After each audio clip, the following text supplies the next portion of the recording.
All right, welcome guys to session. Where are we in 15 now? We are close to finishing.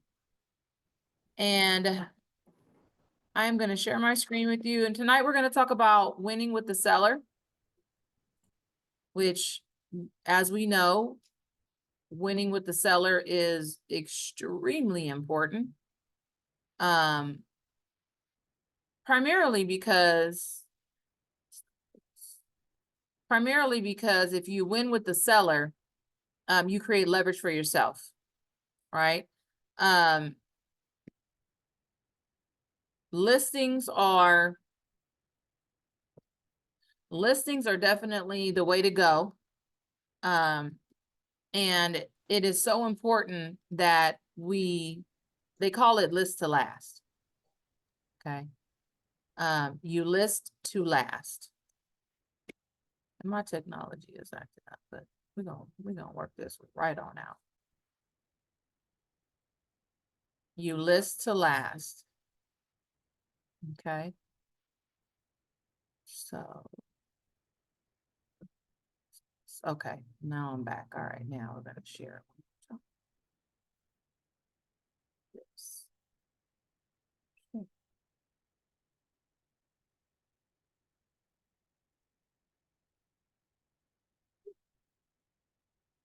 Hang on, guys. This is acting up a little bit now. Now, what do you guys see right now? You see my Ignite again still? Yeah, I can see your Ignite. page. The slide.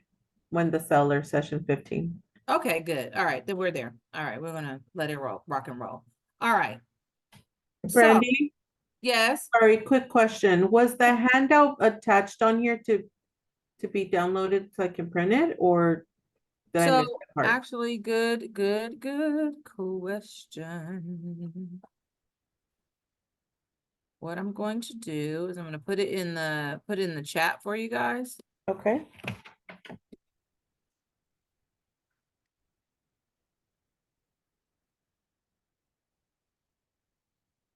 It always makes me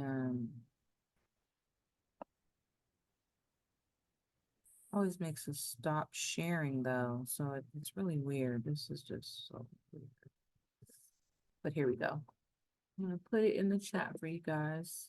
Now, unfortunately, what happens is that when you add something to the chat, what it does. There it is. Google Drive, okay. Hey, how are you? Hey, lady. They were protesting Randy all day. Protesting me. Yeah, That has nothing to do with Brandy. all in front of me. All in front of my office, yes, it is quite. Randy, how'd it go? Oh gosh, don't get me started. We almost lead the nation in batting average. And went up there and what we call 2 and a barbecue.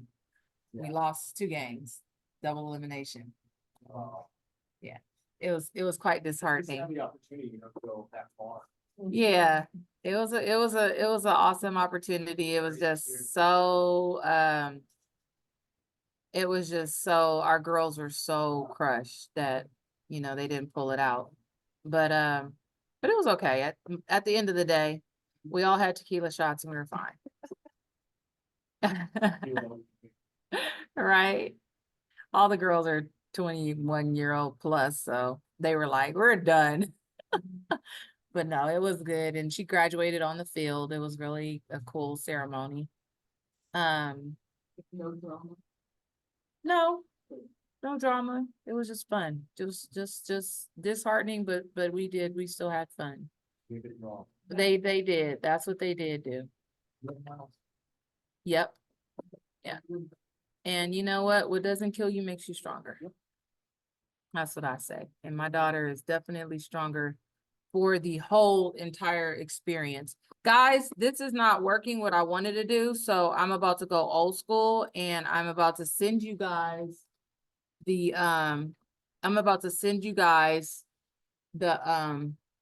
the printout. I mean the clip. So I saw Ivan on. Kim, I saw you. Who else is on? Start shouting out to me, please. Diana, Alma, Diana Nunez, got you, Diana. Alma, Anna, Alma, got you, Alma. Alma, what's your email address? Alma Razzo at kw.com. Got you. Who else? Anna, Anna Solares. yes. I got a gang of Annas, Anna. Anybody else that I missed? Ivan, what is your email address?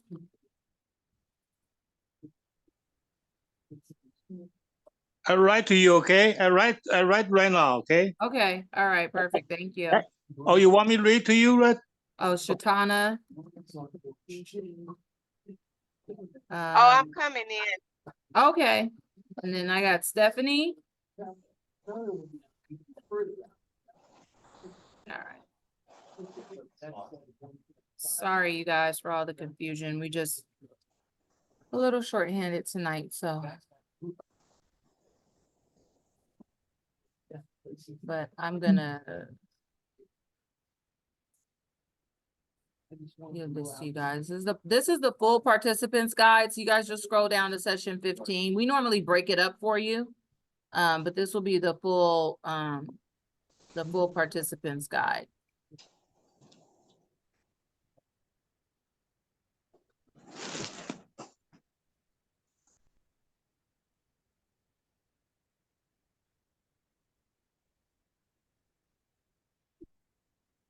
Here we go. All right. So I just sent that to you guys via email. Okay. I'll look out for it.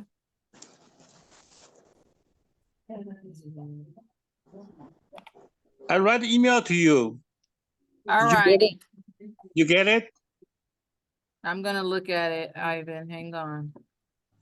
Ivan phone 618 at Gmail. Got it. Thank you. You're welcome. My pleasure. Don't forget me, Brandy Kim. I got you, Kim. Okay.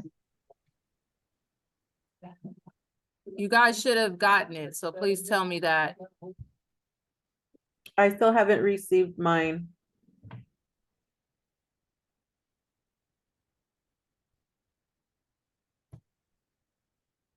So I got Kim, Diana, Alma, Anna, Shatana. I have- Ivan. Okay. So like I mentioned, you guys gotta scroll and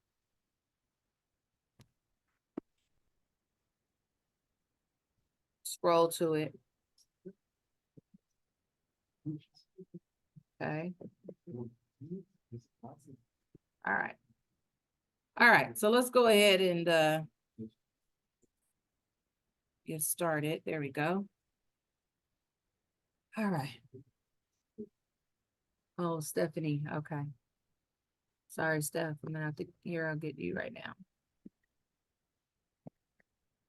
All righty.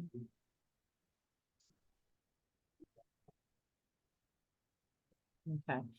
How are you guys doing with your activities? Are we getting any traction on phone calls? Are we starting to have conversations? Are we setting up any appointments? There's the question. Yes, everybody. Are we setting up any appointments? Are we getting any traction on phone calls? Say again? You're working on it? Okay.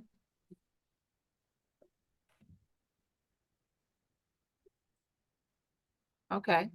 So in that, are we, guys, can you guys hear us in Zoom world? Yes. yes, All right, so we're working on it.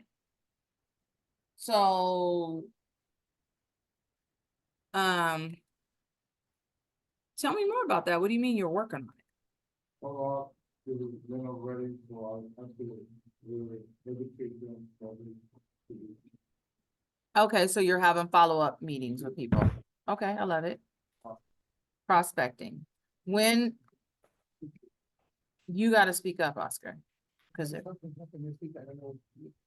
okay, so tell us more about that. What do you mean you had, Oscar said he had something happen this week that he does not know what to do with. Yeah, I got the little notification bubble on command Uh-huh, that somebody went and visited my website okay. and, I immediately got all excited. Wrote an email answering back, but I didn't know it was. All right. And that's really what we gotta do, you guys. We've got to be about getting back in touch with people right away, because otherwise you lose them. Okay? Otherwise you lose them because they figured that you didn't care to respond. Yeah, and it's really weird because the notification bell Mm-hmm. was on within 4 hours, you know, it's, the little one was there and I checked it, but didn't show anything about what he had done. Okay. But the next day, he saw this house at Exit Press, this house at Exit Press. Mm. I wish I had that yesterday before I didn't, you know? Yeah. Well, and a lot of times, remember that our system, what it's doing is it's giving you the information right away. Yeah. Yeah, it's giving you, meaning he might not have done a search yet. So he might have been on the website doing the search or signing up or whatever. It's just kicking it off to you immediately. So, yeah, it is awesome when you get your first lead and you're like, what? Right? Social media. But here's what I know. Oh, it definitely it came from the website. I don't know. how- Or it could have came from Google, it could have came from That's Google. social media. It's all social media. Yeah, it is. Yeah, it's a way, it's internet. All of that. Here's what I know though. We're not having enough conversations, you guys. If we don't have appointments, we are not having enough conversations. And on average, it takes about 20 conversations a day. Right? We are in a market that we call a hunter's market. Okay? We have to be hunters. There's times in a market where you're the hunted, meaning buyers and sellers are coming to you in droves. Okay? Just think about 05, 06, when there were buyers and sellers up the wazoo. Okay? Now, they're just not ringing our phone like left and right. They're just not. We are contending with higher interest rates. We are contending with affordability issues, higher house prices, right? Scarcity. Low inventory, scarcity, right?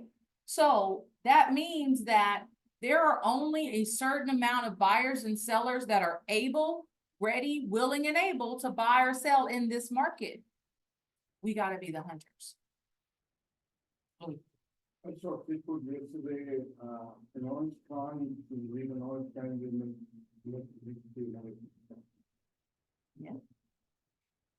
That's not true. it's average.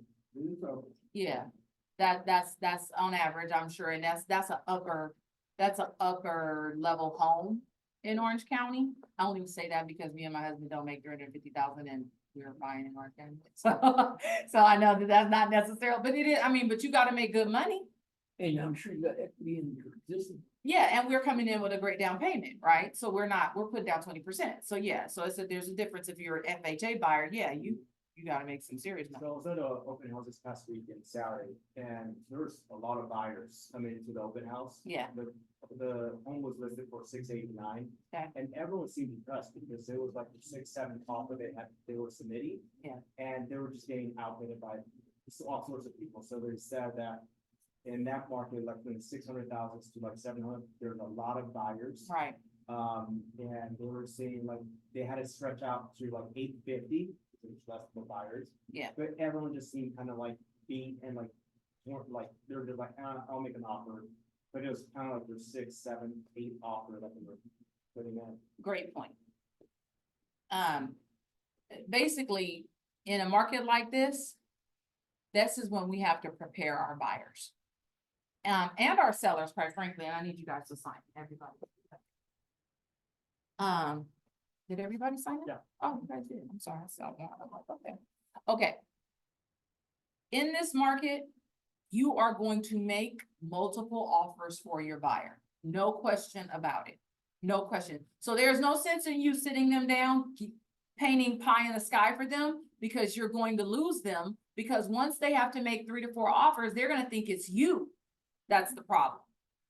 If you don't, in your buyer consultation, sit them down and say, Mr. and Mrs. Buyer, let me explain the market of today to you, right? The market of today, we're in multiple offer situation, and here's why. Because we have, and we go over this every Monday, right? Because we don't have a lot of inventory. In the areas that you're looking, we literally have 1 month supply of inventory if you're looking in Orange County. If you're looking in LA County, we've got 2.3 months of inventory. What does that mean to you? It means that we have a limited amount of inventory and a massive amount of buyers, and everybody's going after the same limited amount of inventory. And further, let me explain the hierarchy of how it works in terms of getting your offers accepted. Cash is king. Conventional 20% and above comes next. Conventional 3 to 5% comes next.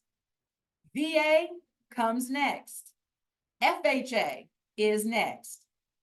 So if we're competing against all of these, guess what? We're stacked against it. But that's what I'm here for. I'm here to negotiate on your behalf, and I'm not going to give up. We come from an office of over 217 agents in our office. We have relationships with a lot of the agents in the area, and we're going to use those to leverage and to negotiate to get you up there, even if you are an FHA buyer.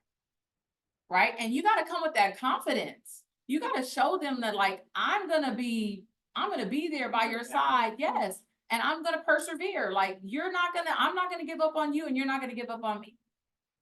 Right? And I always tell my buyers, think about this.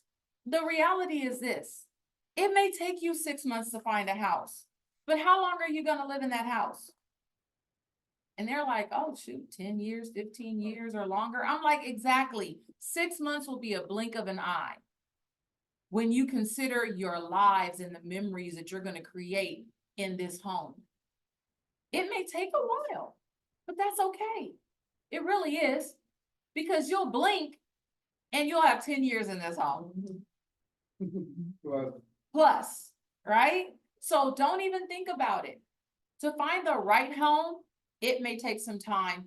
Hang in there. And I'm telling you this up front because there's gonna come a time where you're gonna look at me and say, I'm tired. And I'm gonna remind you of this conversation. And I'm gonna say, remember when we talked at the table and I told you it might get tough.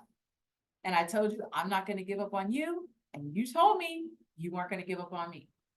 So let's keep fighting. Right? And you gotta do that. It's almost you're a motivational speaker for your clients, right? Because they need that. They need to know that you are going to hang in there. I have won multiple clients because their previous realtor ditched them.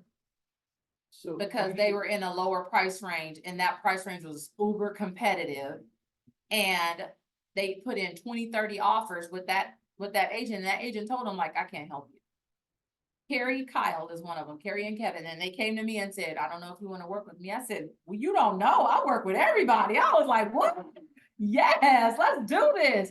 We put in about 15 offers, and number 16 worked. I think you had a great example. Remember your FHA buyers that you were able to compete with a whole bunch. And you were Yes, able we to get- competed with 60 other offers. Yes, we surely did. Let Yeah. every sale client know that hierarchy on the financing. Absolutely. You tell each and every one. Absolutely.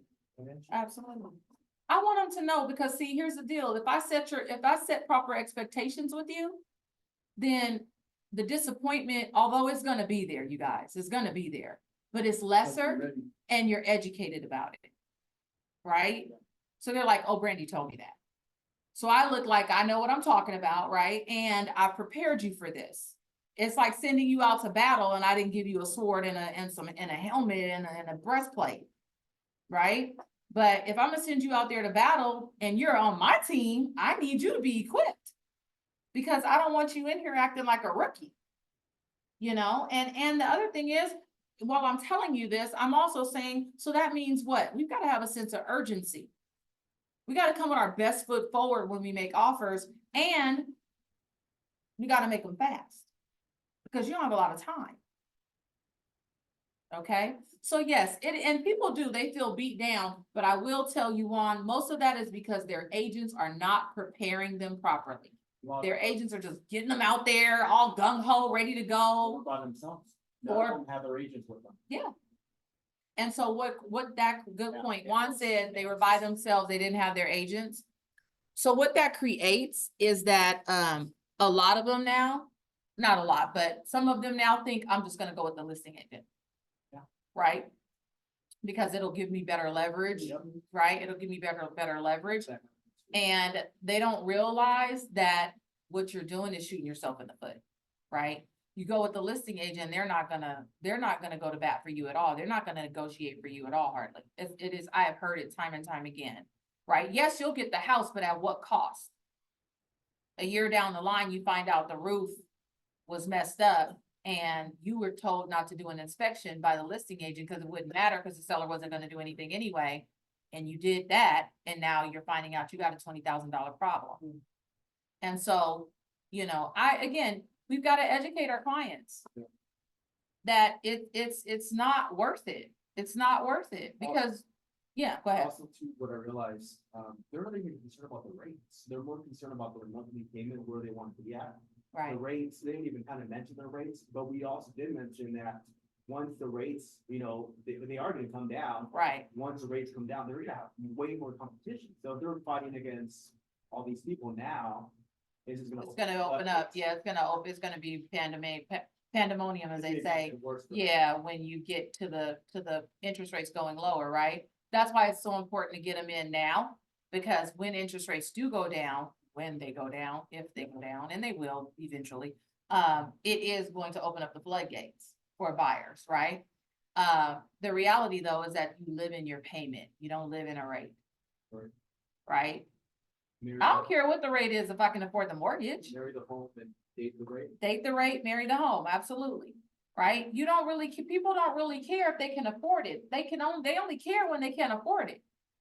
Then it becomes, what do I need to do? And you know, the way that you play with that is, okay, my rate can be lower, that's how I get my mortgage down. Or my down payment can be lower, that's how I get my mortgage down, right? Or if you FHA, I can mess with the PMI rate, right? Property taxes so there's some things you can't do nothing with. I can't do nothing with the property tax rate. I more than likely can't do nothing with the PMI rate unless I buy it out. I probably can't do nothing with my down payment because it is what it is. I done saved up what I saved up, and otherwise I'm gonna wait to buy more, right? So what can I stick a pin in? What can I try to do something about? Well, what's up with these interest rates? That's what they go after, right? But if you can afford it, you're good. You're gonna go ahead and buy, and you're gonna listen to the advice of date the rate, marry the house, right? So yeah, and you gotta know what's important to your client at the end of the day. What's really, if it's the mortgage, let's deal with that. And here's the other thing. If I were you guys right now, if you got a buyer who's approved for 800,000, I'd be looking at houses at 750. So that I give myself 50,000 to negotiate up. That's what I would be doing. Okay, you need to have room to negotiate. If they're at the top and they're looking at $800,000 homes, they will not get it. Because they don't have any room to go up, and you know that people are going to be overbidding. Right? So we need some room. That's what I did with the couple, my FHA couple, was we were looking under and we were able to bid up. Right? In addition to submitting a very clean offer and having those conversations. You got to pull out all your tricks. In these markets, you got to pull out all your tricks, and you got to be that professional for your buyers, because they need you, like now more than ever they need you. they really felt needed. Yeah. Like seeing them kind of like lost and just Yeah. disappointed. And you probably could have picked up some clients if you were that kind of agent. You probably could have picked up some clients because just by being there, you're there, their agent isn't, right? That means you're out and about doing business. Their agents aren't, you know? So yeah, it is a big deal. Now, right now, being that professional is such a big deal. So I digress. Let's get into this. So we're going to talk tonight about the sellers. And we've talked about, we didn't go over win with the buyers, but we are going to go back, circle back and do that. That's going to be the session before last. Because I'm going to end our sessions with session 20, which is plan your future. So right after get to the close, then we're going to go with win your buyer. Okay. All right. And we're going to talk today about A sellers, getting an appointment, the pre-listing packet, the listing appointment, the listing agreement, and then we're going to recap. So while leads are vital to your sales business, seller listings are critical to your ability to build it to its highest level with the lowest cost and highest net. Okay. While leads are vital to your sales business, seller listings are critical. You see that critical in there, right? It means it makes or breaks you. We need listings. So you guys, an A seller is defined as a seller who is ready, willing, and able to list in the next 14 days. That's considered an A seller. Somebody who's ready, willing, and able to come do it now. Right? Not somebody who wants to wait 3-5 months to figure it out and declutter and all of that kind of stuff. Now, those sellers are needed. Why? Because you're building a career. You're not building just a 14-day business. We want a 30-year or 20-year career in real estate, right? So we want those sellers who want to sell down the line. That's where that database comes in, that you're going to keep in touch with them, right? But if you're thinking about like ready right now, this is ready right now. So the 3 L's of the MERA is Millionaire Real Estate Agent, is listings, leverage, and leads. You do see on here that to make up that triangle, you guys don't see buyers, right? You don't see leases. Why not? Why don't you see buyers? Holler it out.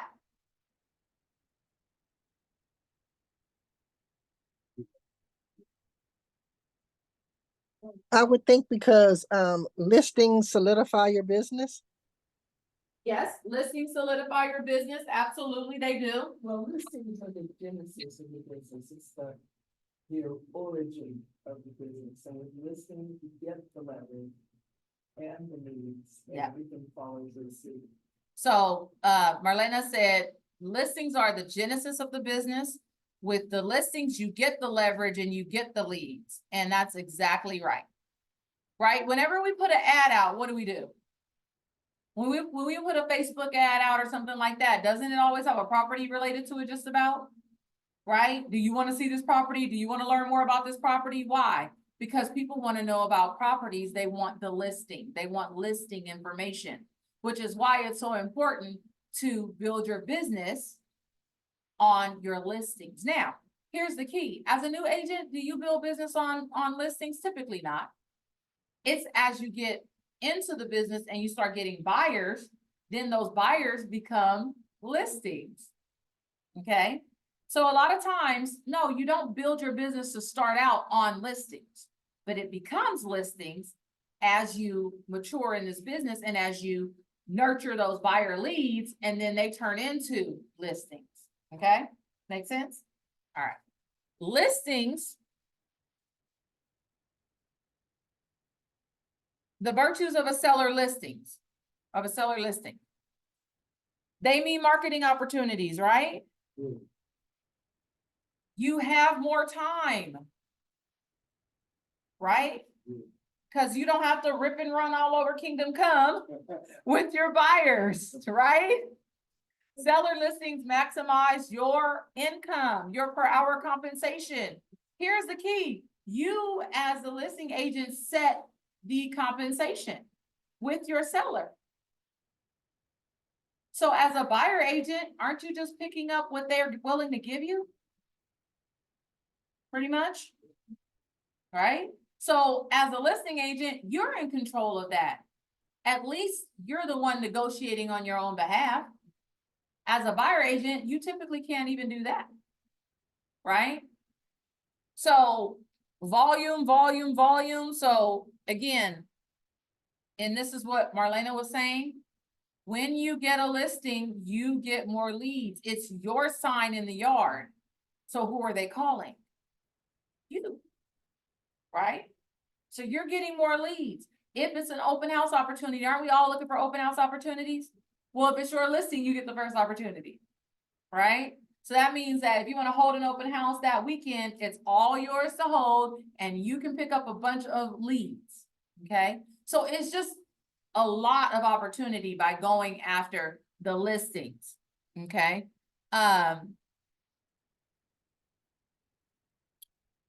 Let's talk about the 7-step seller cycle. So there's 7 steps in the seller cycle, all right? And we see them here. We've got lead conversion. So that's where you're going after your leads, right? And we're doing lead generation and we're doing lead follow-up. That's number 1. Number 2 is pre-listing. That's when you're sending out your pre-listing packet. And you've got somebody who's shown interest, so you're sending out your pre-listing packet. Number 3 is your listing consultation. So you're going on your listing appointment, right? And then number 4 is you're marketing the listing. You're servicing and marketing the listing. It's on the market, you're marketing it. Number 5, offers and negotiations. So now you're getting offers. You're summarizing them for your seller. You're presenting them to your seller, and then you're going back and forth and negotiating. A lot of us are doing multiple counter offers right now. So that's that portion where you're negotiating on behalf of your seller. You're talking with your seller on who's best, right? So here's the deal. Yesenia and I are in a all cash deal around the corner here. The person passed away. Yessie was on it from day one. She was like, I really want to get this listing. The house is literally right across the street from her. So she was Johnny on the spot with the gentleman who came by. Bob is our client, and it's a probate. I know a lot about probate. So she was like, I need you to help me. So I partnered with her. We went over, we got the listing. Bob loves Yessie because she was just so super helpful. She added a ton of value to him. She got gardeners over there. She got people to clean up junk over there. She got people to take trash away. She got people to take clothing away. She did all of that without any ask of anything other than she was my neighbor. I'm sorry for your loss. And I'm here to help. And I live right across the street. And yes, I'm a realtor. He was like, you don't understand how many people call me every day on this and da da da da da. And we got the listing, right? So I say that to say, again, she was Johnny on the spot. She was doing everything she needed to do, but she offered a ton of value before she asked anything, right? Or had any agreement. Matter of fact, I remember the day before the listing, she was like, well, if we get it, and I was like, stop it.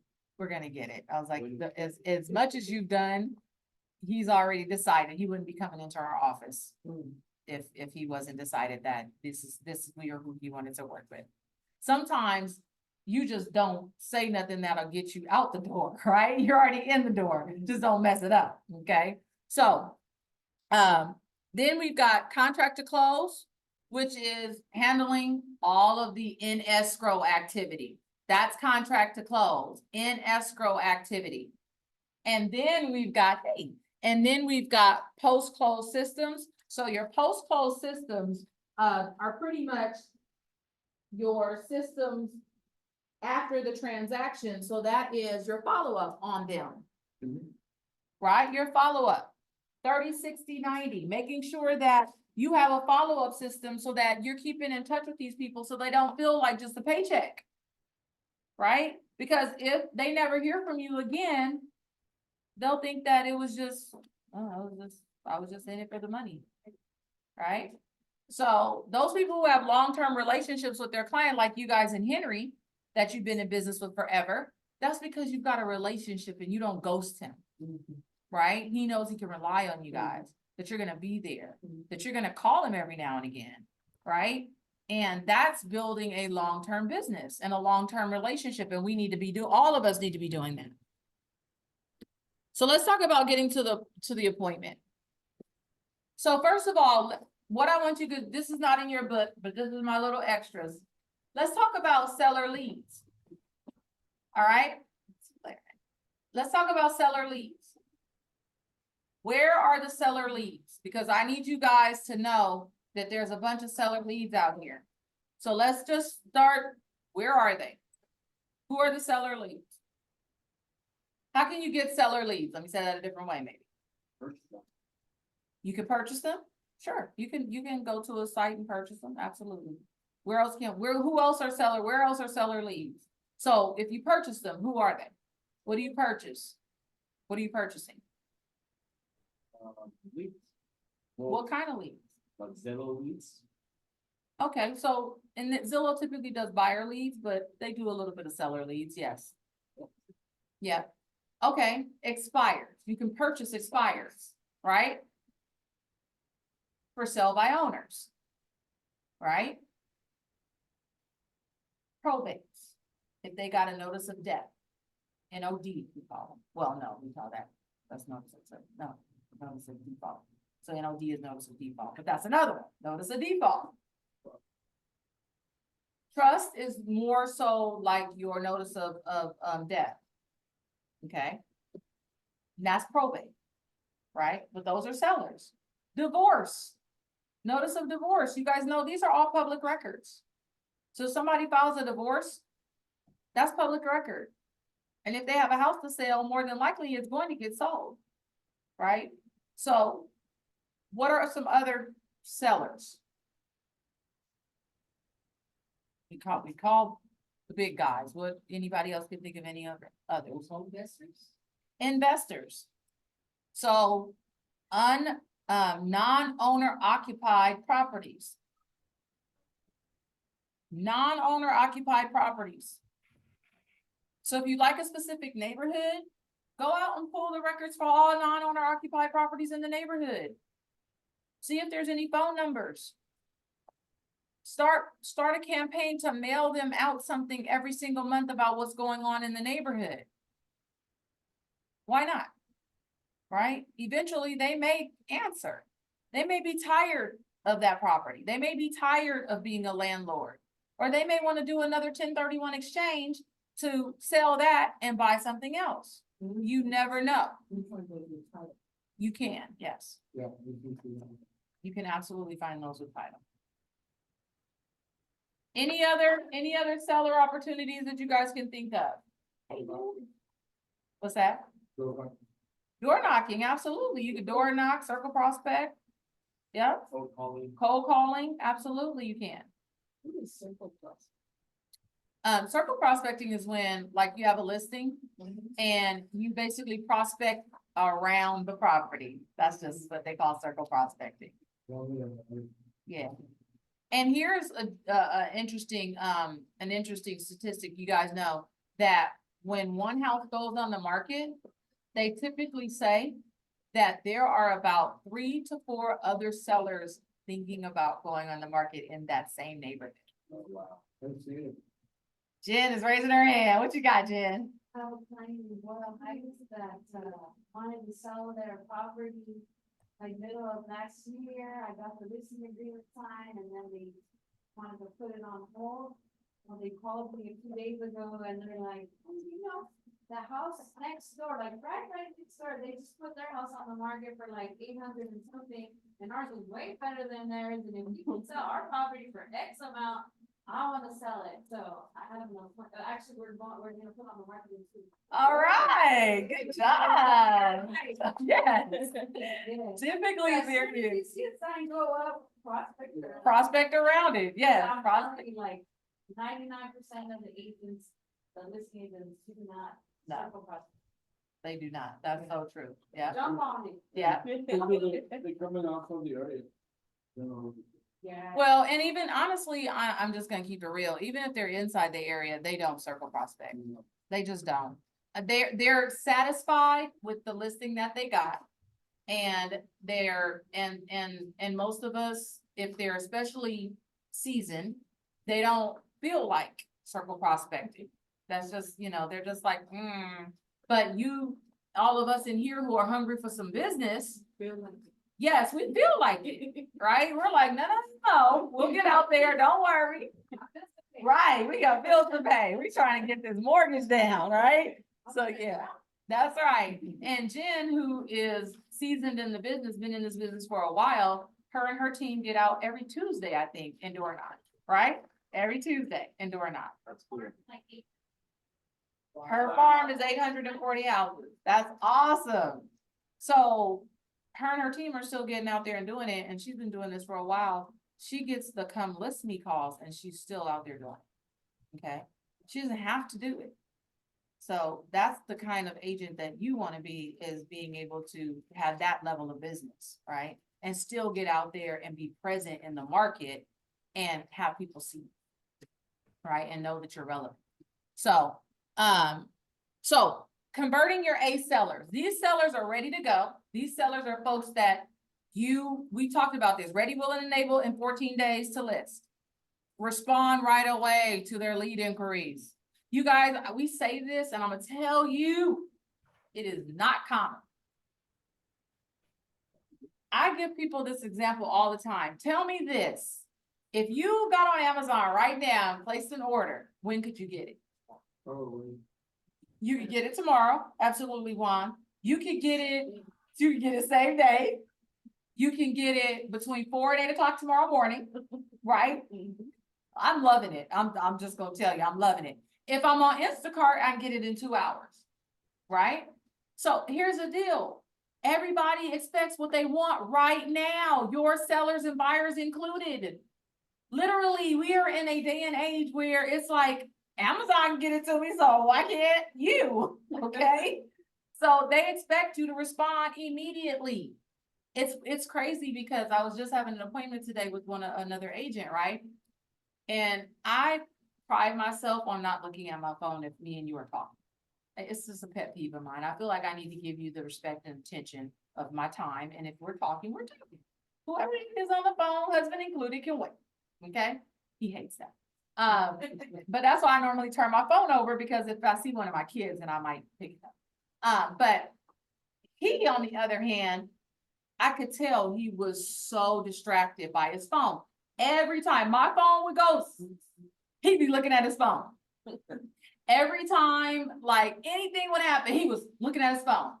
And I wanted to say, like, am I interrupting you? Because you can just go handle your business and we can meet at another time. That's more convenient, right? Because it doesn't feel like you're giving me your time, right?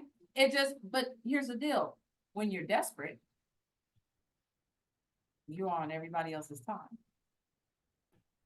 When you're not desperate, you get your own time back, right? It's a big difference. But time is of the essence when we're dealing with buyers and sellers. So I get his sense of urgency, which is why I didn't front on him and make him feel bad about it, because I do understand that I've earned the right in this business to not look at my phone. Some people haven't earned that right yet, and that's okay, because I was there too. Answering my phone at 10, 11, and 12 o'clock at night. I certainly was. If you call me any day of the week, any time of the day, if I was in church, I was walking out like, oh, hang on, the Lord. Talk to me later, right? I was doing it. I was like, Lord Jesus, you just wait a second. I'll be right back. Yes. Hallelujah. Give me a minute. Okay. That was me. So I do get it. You good? So I get it. But we gotta be about letting them know that you gotta be about letting them know, like, if you can't respond to them right away, maybe have an automated text that says, I'm in a meeting, I'll respond to you in X. Okay. Just be responsive. And when you call back, if you didn't call back right away, let them know, like, I'm so sorry. Because again, you're taking responsibility. I'm so sorry I wasn't able to get with you. I was in a meeting. How can I help you? right? And also just do one thing, check your messages first. People leave us long messages and we don't even check and we call back and make them regurgitate everything that they said on their message. And I get it. Most of them will text and most of them won't leave a message, but it'll be that one that did. And they'll be like, I left you like a 5-minute message, like, and I gotta go repeat. So just check your messages. If you don't see one, great. If you do, listen to it. That way, when you call them back, you may have answers to whatever it was they were asking, right? And you look like you cared enough. Okay, get valid and complete information. When you get a seller on the phone, bless you. When you get a seller on the phone, you guys, that is golden time. Be ready. There should be in your books, and if it's not, let me know. There should be in your books a seller information form. If you don't see it, let me know. It will be my item. Shatana, Anna, one of you guys keep me accountable to getting it out to you guys. Because you know, I'll bring it. So it's called a seller information form. If you don't see it throughout that portion, then Kind of like the lead sheet that we got. it is, it's a lead sheet. Yeah, Did you guys get it? That was from Tuesday. Okay, so yes, okay, so that's the lead sheet, okay? You need one, okay, we'll get you. You gotta have, Re-listing question? yes. Basically have that at your disposal. Put a copy of it on your phone. Right? Put a copy of it, take a screenshot of it, have a folder that says forms, and then be able to get to it quickly, because the reality is that that's all the questions you need to ask. And sometimes we will forget those questions. Every now and again, you guys, I will have to call a seller back and be like, I'm so sorry. How much do you own in property? If I have my form right in front of me, it's right there and I wouldn't have to ask. Okay? But that was last week, Tuesday. Is this the, you said the pre-listing question here? Yes. I have it here. You want to copy it? What chapter? I think it was the last one. Oh, okay. Yeah, we What have chapter the is board. it saying about? This is And, 13. I'll get them for you guys after class. We'll go and we have some more. But Shatana, yeah, will you, make a couple for me. Thank you. So Shatana's gonna make you guys a couple copies. Oh, and 13.7. Oh, but that's a fire. Oh. So. And if you guys in the, on Zoom do not have it, let us know. We'll get one out to you. Brandy, what's the name of it again? It's the pre-listing seller checklist. Right? That's it, right? And would it be the same thing as a pre-listing lead sheet? Yes. Or Okay, pre-listing questionnaire. It's got a lot of names, okay. but the bottom line is it's got all the questions that you need on there to ask your seller, so that it sets you up for your appointment. Got it. Okay, Thank you. absolutely. So gather all that information. Then you're gonna go into command and you're gonna create an opportunity. The person should already be in your command, right? You see how we assume that? The person should already be in command. They should already be marked a seller. And then what you're gonna do is you're gonna create an opportunity. Because now you've got a pre-listing appointment. Okay? So you're gonna determine their motivation to sell so that you can speak to it when you meet them. What does that equate to? Their big why. Why are they selling? What's their objective? What's their goal? Half of the things that we fail to do at a listing appointment is because we don't understand their motivation. And we can't speak to it because we don't know it. Now, the other flip side of this, you guys, is be people of integrity too. If the seller shouldn't sell, then don't sell them. Right? I have a lot of agents right now asking me questions about, well, this person I talked to and they don't know where they'll go. Right? They only pay $1,000 in mortgage. And they're 65 years old, 65, 70 years old, and they don't know where to go. And they only pay $1,000 in mortgage. My question to you is, why are you trying to get them to sell their home? Where are they gonna go? You tell me. I'd like to know. My keys only. They can go to a senior place, but senior places are expensive. If you don't know, they're expensive. Senior places, you have to pay cash. Cash. in some of those. Well, and they could sell their home and pay the cash, I guess, but they want to leave it to their kids. So can you help them to create legacy? What if they're moving into their kid's house? Now, if they're moving into their kid's house, absolutely. Absolutely. Downsize. Downsizing, absolutely. The step, they kill them. Up to Mhm. 65. Steps kill them after 65, absolutely. All those are good reasons, and that's when you've uncovered their motivation, right? I'm not saying that older people shouldn't move. I'm saying if they don't have anywhere to go, you might want to back up and see if you're doing what's best for them. Or if you're just being a salesperson. Right? So that's just my tidbit on that. You have to give it different out. Absolutely. You have to give them different options. Yeah, You said that. I'm from Texas, I'm with my family, yeah, I want to take my family, so it's like that. Absolutely. There you go. Yahtzee, right? We got motivation. We got motivation. I want to go to Texas to be with my family, right? I don't know if that thing- Yes. for them to be able to tell them. Yes. And so, and that's what when you talk to them and you're asking questions, you want to say, I'm so happy that we were able to get in touch today. So let me ask you, what is the reason that you decided to call? Right? And they'll say, oh, well, I saw your flyer. It said that my house was worth a lot of money. Absolutely. Like your house, you live in a great neighborhood. Your house is worth a lot of money. So are you actually interested in selling, or were you just curious about the value? Right? That's your first, like, I just tested out the waters. Right? Well, no, I'm not really ready to sell. I just want to see how much it's worth. Okay, well, no problem. I totally understand that. Everybody should know the value of their home. So let me ask you though, if you were to move, where would you move to? Right? Oh, well, I have a family in Texas. I might want to go to Texas. Okay, well, when would that be? And you just keep asking the next question, right? Just keep asking the next question. So, and keep trying to peel the onion as much as you can. If you've got them on the phone and they're engaging in that conversation with you, you've got gold. You don't let them go, right? You've got gold. You don't let them go. So then it's like, okay, well, let me ask you, how much money do you owe on your current home? Well, why do you need to know that? Oh, it's just a courtesy. I actually work up a net sheet, and a net sheet is just letting you know that if you were to sell your home based on the value that I'm going to give you, this is how much you would be making at the end of the day. This is how much you could take away. The escrow person. Escrow does. Okay. Yeah. Oh, okay. Well, I owe blah, blah, blah, blah, blah. Right? Yeah, I'm just trying to see if this is even worth it for you, but it's just more information for you to be able to make an educated decision. That's all. Right?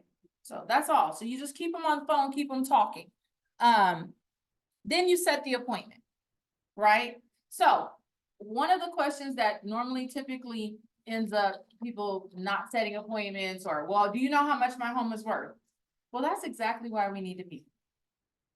Because actually, right off the top of my head, I don't know what your home is worth. Normally, I actually do my homework on your home so that I can give you accurate information.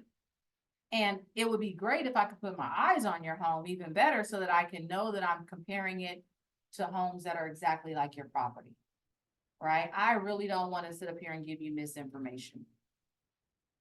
And that's how you get an appointment. Or, well, how much do you charge for your commission? That's exactly why we need to meet. I use that almost all the time, you guys. That's exactly why we need to meet. Because actually, I have a range of commission depending on what kind of services you like. Do I have a range? Hell no. But I'll create one. That's easy, right? One of the pages in Orange County, so would you do like 6, 7, or 8? Yes, absolutely. I have heard that before. Louis said he has saw an agent in Orange County and they said, what would you like, 6, 7, or 8? I've seen that. But absolutely, but no, typically what you want to say is something like that. Like that's exactly, they ask you a question, that's exactly why we need to meet. Okay, because X, Y, Z. and you give them a reason why you need to meet with them.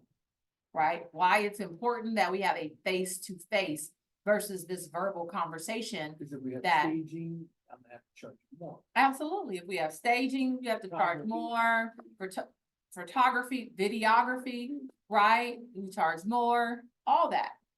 Right? It's stair steps, right? So absolutely.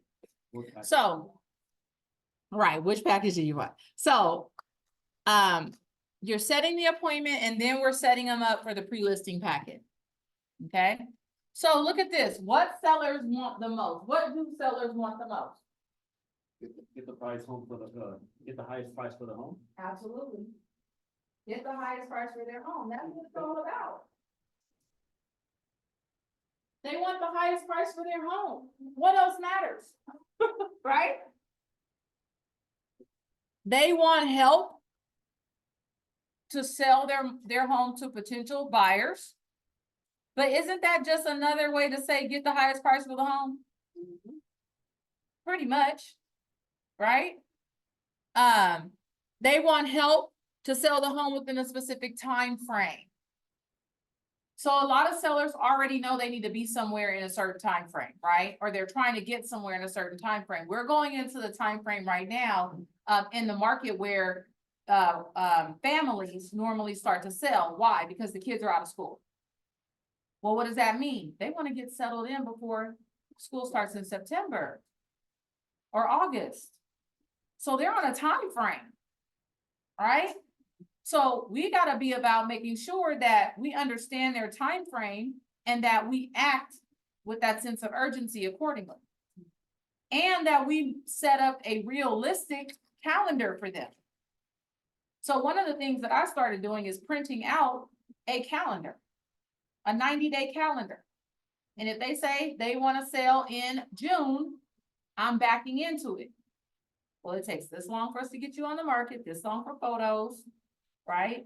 And then I need a 30-day window for selling it. And then I need a 30-day window for escrow. Woo, we better get on the market right now. Right? Because they think that it happens like this. And it may, but it may not. And I don't want to disappoint you because I know it's your goal to get those kids in school, yada, yada. That's where you go back to that motivation, right? So they know their time frame. Then lastly, help sellers to find ways to fix it up so they can sell it for more, which goes back to get them the most money, right? No instant card. Real. Normally, as you get into this business, you will get the call that says, can you come over and look at my property? Because I'd like to put it on the market, but I want to fix it up first. What should I do? Right? And when you get that call, that's when you know you've got a relationship and you know you're going to get the listing too, because you're giving them the advice, right? And you get to go over there and be a consultant to that family, right? Give examples of what would you tell the family, okay, you need to fix this, it doesn't look good, and what have you experienced in that area? Yes, absolutely. So typically, thank you, Eddie. Typically,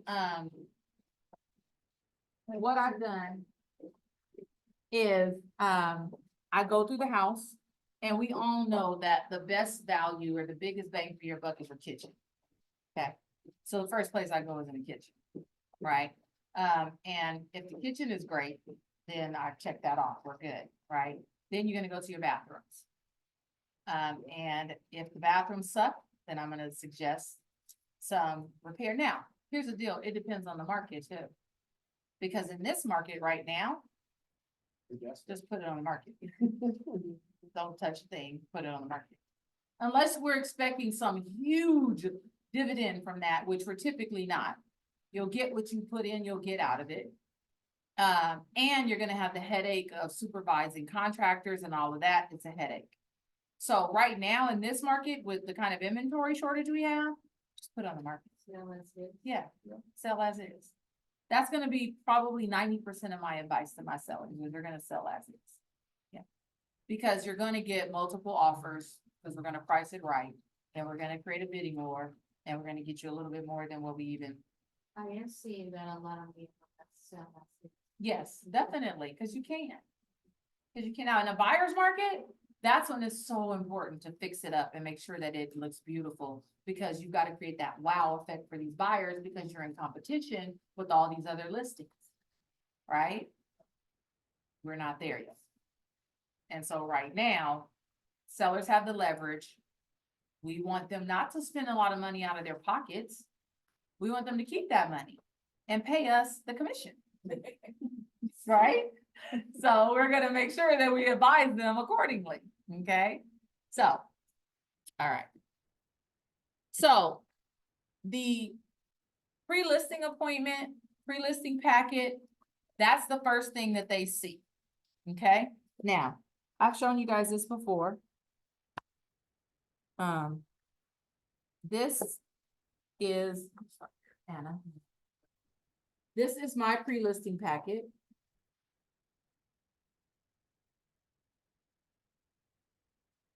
Here's trying to bring that back till it meets in the middle of those guys. So pre-listing packet, a pre-listing packet is created to build confidence and trust. All right. When we talked about what 99% of agents aren't doing, 99% of agents are not dropping off a pre-listing packet before their listing appointment. Or sending a pre-listing packet. If you had an email address, you could send this. But it's even better if you drop it off because people like to have something in their hands. And if you have a listing appointment that's maybe 3 days later, you can FedEx it to them. Right? Or send it priority mail to them. But a pre-listing basically defines who you are before you show up to the door. And gives them a sense of how you're going to market their property and what value you have. Okay. So, let's see. Okay. So we'll talk about that. So building that confidence and trust, and hopefully this will get around to you guys. So your pre-listing packet, again, it's going to say who Oscar is, right? So like you guys will see in my pre-listing packet, it gives a little bit of information about me. But that's only one page. The rest of my pre-listing packet is about the seller and what I'm going to do for the seller. Because they really don't care about me. Okay? Yes, they want to know that I'm credible. Yes, they want to know that I've sold houses. And yes, they want to know that I'm a realtor, right? And they want to know that that I know what I'm doing. Yes, they do. It's like a resume, right? Beyond that, they want to know, what are you going to do for me? That's the real question. So then it's my job to show them how I'm going to market their property. What methods are you going to use? Are you old school? You use open houses and the flyers and the flyer box outside? Or are you new school, or are you a little bit of both? My presentation presents that I'm a little bit of both. That I do more digital marketing because I realize that 90% of all buyers start their search online, right?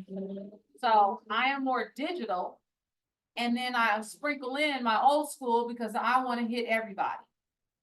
So you create a pre-listing packet that speaks to that. And like we talked about before, you don't have to, you guys, the one that I'm passing around, I didn't create that myself.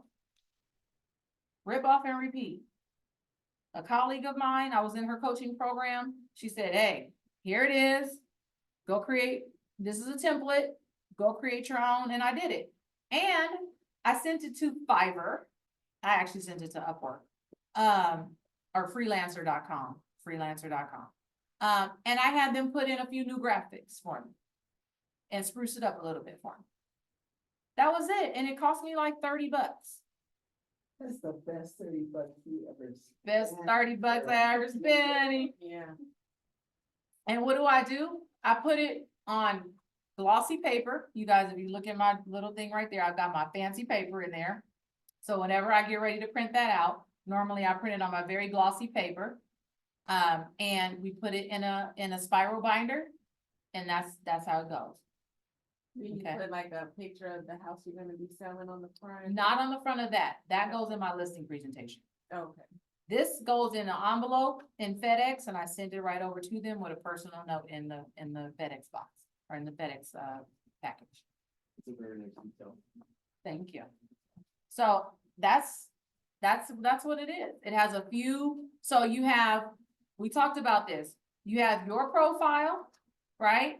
You have what services you're going to provide. You also, if you can, have some of your testimonials.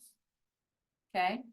If you can, put in some of your testimonials so that, again, they can hear it from a different person saying how great you are, right? And remember, it doesn't have to be a seller or a buyer. It can actually be one of your colleagues giving you a professional reference. Okay? So put that in there. Let's see.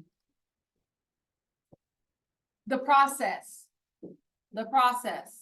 Typically in here, oh, my team, you guys saw that, my team.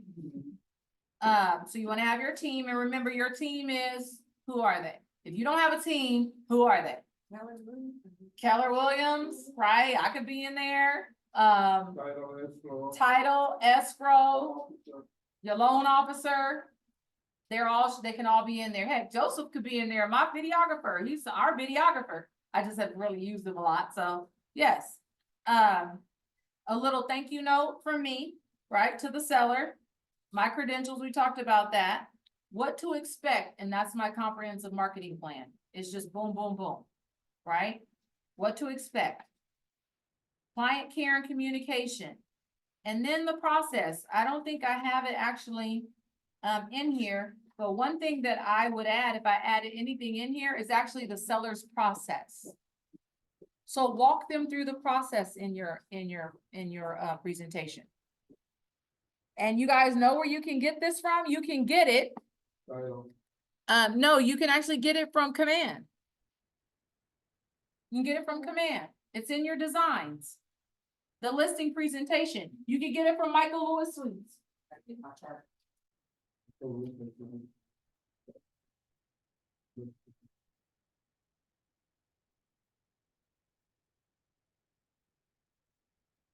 it's in there. And what you do, you guys, pretty much what you're doing is you're breaking up the listing presentation into two parts. That's what you're doing. You're breaking up the listing presentation into two parts. What you're doing is you're making the listing presentation, you're creating the pre-listing presentation first, and that's the first part of your listing presentation. So now, instead of you having a 2-hour listing presentation, you knock that down to an hour because you've already sent them the pre-listing. So now when you walk through the door, Shatana, they know you. And they're like, oh, I enjoyed your pre-listing. That was nice. And if you notice that they have other people that are coming to the table, then you can say, did anybody else share with you a pre-listing? 9 times out of 10, the answer is absolutely not.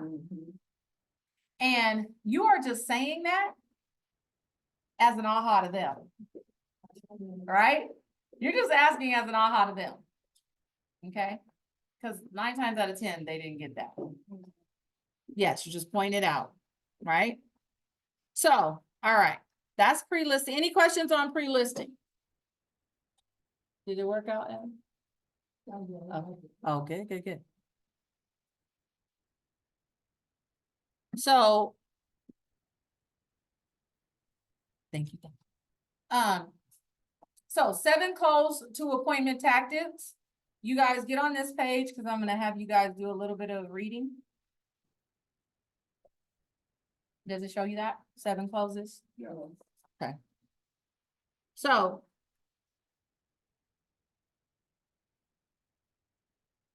One of them is the show the benefits close.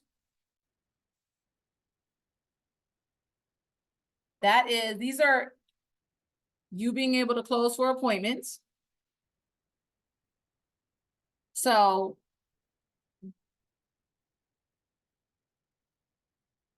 Hang on, I was gonna try to. 50.7. You got it? Okay, 50.7. Okay. So show the benefits clause is like where you're saying, so you see, Mr. and Mrs. Seller, you see how meeting with me and going over how much you actually can receive for your home and me showing you other comparables in the neighborhood that are exactly like your home would be a benefit to you? Show the benefits of meeting with me, right? You see how meeting with me would allow you actually to understand if you actually even qualify to move into the other neighborhood that we talked about. You see how that would be a benefit if we just sat down and had that conversation, right? Whatever their why is, you want to tie that to the benefit of meeting with you.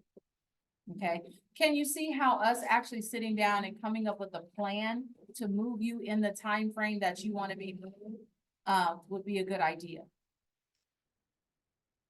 Okay, the take back clause. The take back clause is like, well, you know what, Anna? I have enjoyed talking with you. And I really don't know if I can help you.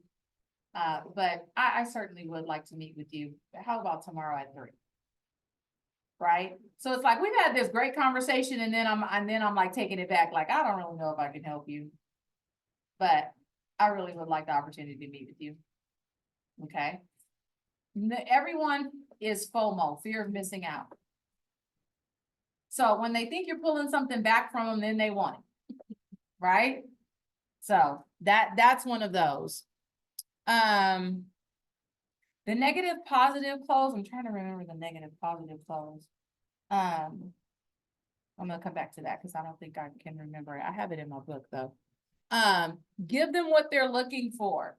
If they say, I want $900,000 and they learn a $700,000 neighborhood, you say, you know what? I like that number. Sure you do. That means you just made $200,000 more times whatever your commission was, right? You're not saying I can get you that number, but you're gonna say, I like that number. Let's meet and discuss it. Right? Let's see what we can do. Give them what they're looking for. Don't be like, oh my God, no, that neighborhood is 700,000. I'm not sure what you've been sipping on tonight, but you better put the little, put the brandy away, put the yak away, because we can't get that. No, we're not gonna do that to them. We're not gonna crush their little dreams. We'll tell them, okay, I like the number. Let's see what we can do. Let's meet and I'll bring to you well, I'm not selling if I don't get 900,000. No, I totally get it. And we'll discuss it when we meet. And if I can't get you 900,000, then we'll talk about it. Right?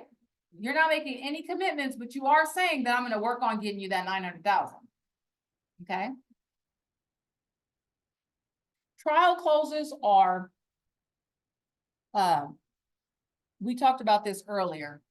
Trial closes are you just trying to get them to say yes. Keep saying yes. Okay. So, if they are, so they've told you what their motivation is. So it's like, Marlena, I understand. So let's just recap real quick. You want to be in Texas by June. Is that right? I'd rather be in the Bahamas. Okay, that's great. So we're gonna sell this house and get you to the Bahamas, right? You see, that's just I'm trialing to get her to say yes. Okay. So would tomorrow be a good time to meet, Marlena? Yes. Okay, great. Now, has she said no? Okay, has she said no, then I'll try something else. It's trial and error, right? So if she said no, tomorrow's not a good time. Oh, no problem. So, is your schedule really tight? This time of year. It is. Okay, would Zoom be better? I'd really rather do it in person. I'm sure you'll have some information that we need to discuss. Absolutely. So why don't we do that? How about weekend? The better? Is that better? A lot better. Okay, great. Let's do 10 o'clock on Saturday morning. You keep going. Just keep going. Keep trying. You normally have to get somebody to a yes if they said no to you about 3 times. But most of us don't persevere. Most of us give up. And then, yeah, we shut down. Cause we feel rejected, we get in our feelings, and I get it. I get it. But the reality is that that's not gonna get you to the close. You got to dig, you got to keep after it, especially if they've told you already that this is what they want. You're the best person for them. Because you're not gonna be out here just trying to get them to sell for the sake of selling. You're trying to get them to sell because this is what's best for them. And this is what they've said they wanted. So here's the real problem, you guys. At the end of the day, the real problem is the buttheads of the world. They'll keep asking the question and they'll keep getting the no's until they get the yes. And they have commission breath and they will screw a person over because they don't care. And we're so nice that we can't even ask but one time. And we're the ones that actually care. But we're not gonna get the business. And they're gonna get screwed. And we're gonna be broke. It sucks. So we gotta put nice aside and be persistent. Thank you, Marlena. And be persistent. Yes, don't give up. Don't give up because you're the best thing for them. So don't give up. Because you giving up on them is gonna put them in a bad situation. Maybe if we start changing our mindset about it, we will make a different decision when we're on the phone about not giving up. One person that I know used to have 5 pennies in front of him. And when he's on the phone on a call, every time he got a no, he would pull a penny down. And he had to clear the 5, right? So it was like, okay, I got one. And he'd ask for another appointment. Up, I got 2. He'd ask for another appointment. Up, I got 3. And keep going. He had to get to 5 before he would not ask again. And he said, very rarely, and he's one of the wealthiest realtors in the whole wide world, Ben Kick. One of the wealthiest realtors in the whole world. He closes thousands of transactions. Ben Kinney, look him up. And he used to pull the pennies down. And he was a cold call machine. He don't cold call, but he was a cold call machine. He teaches people how to cold call. But just relentless though, and I loved it. So assumptive close is just, so it sounds like we need to meet. How's Friday? I assume the close. We're gonna meet. So let's get together. How's Friday? Awesome. Awesome. 10 o'clock work for you? How about 2? What time works? Oh, perfect. I got you. 5 o'clock. Tie downs. Tie downs are, isn't it? Aren't you? So basically at the end, you're just, you're tying them down to a yes. You know that you're going to get a yes, right? But it's called a tie down because you are adding that little phrase at the end. So you do want the most money for your property, don't you? That's called a tie down. Because the phrase in front of it, you're going to tie them down to that.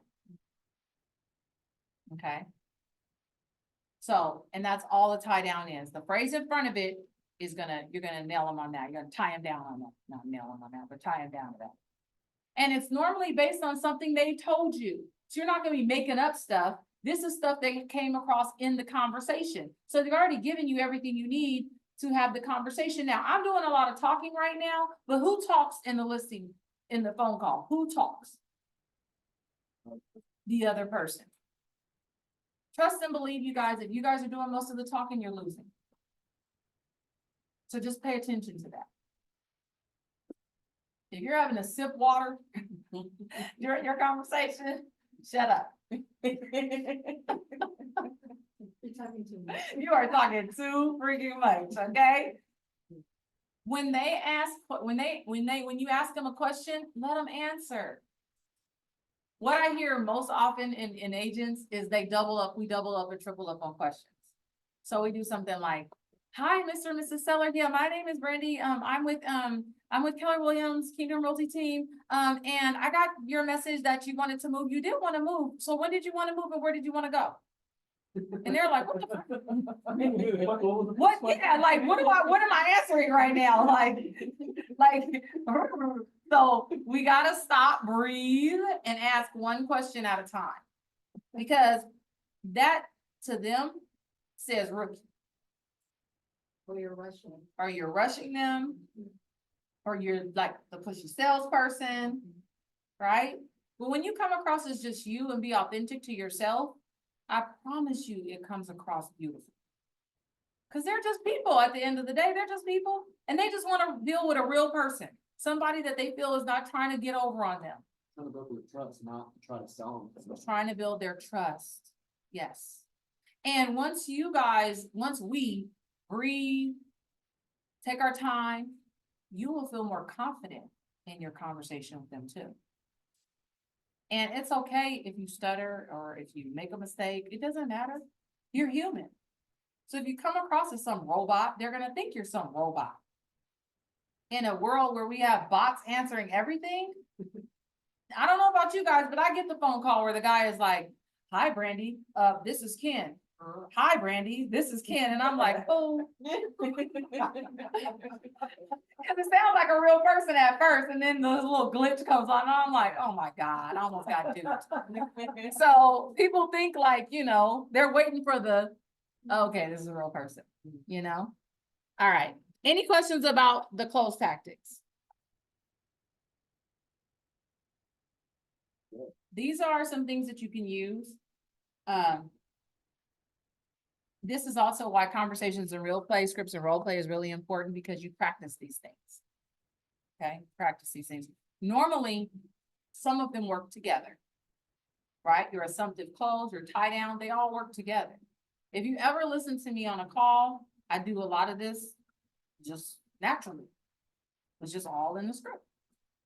Okay, and I use them all together. The assumptive close, the aren't you, that's natural. Right?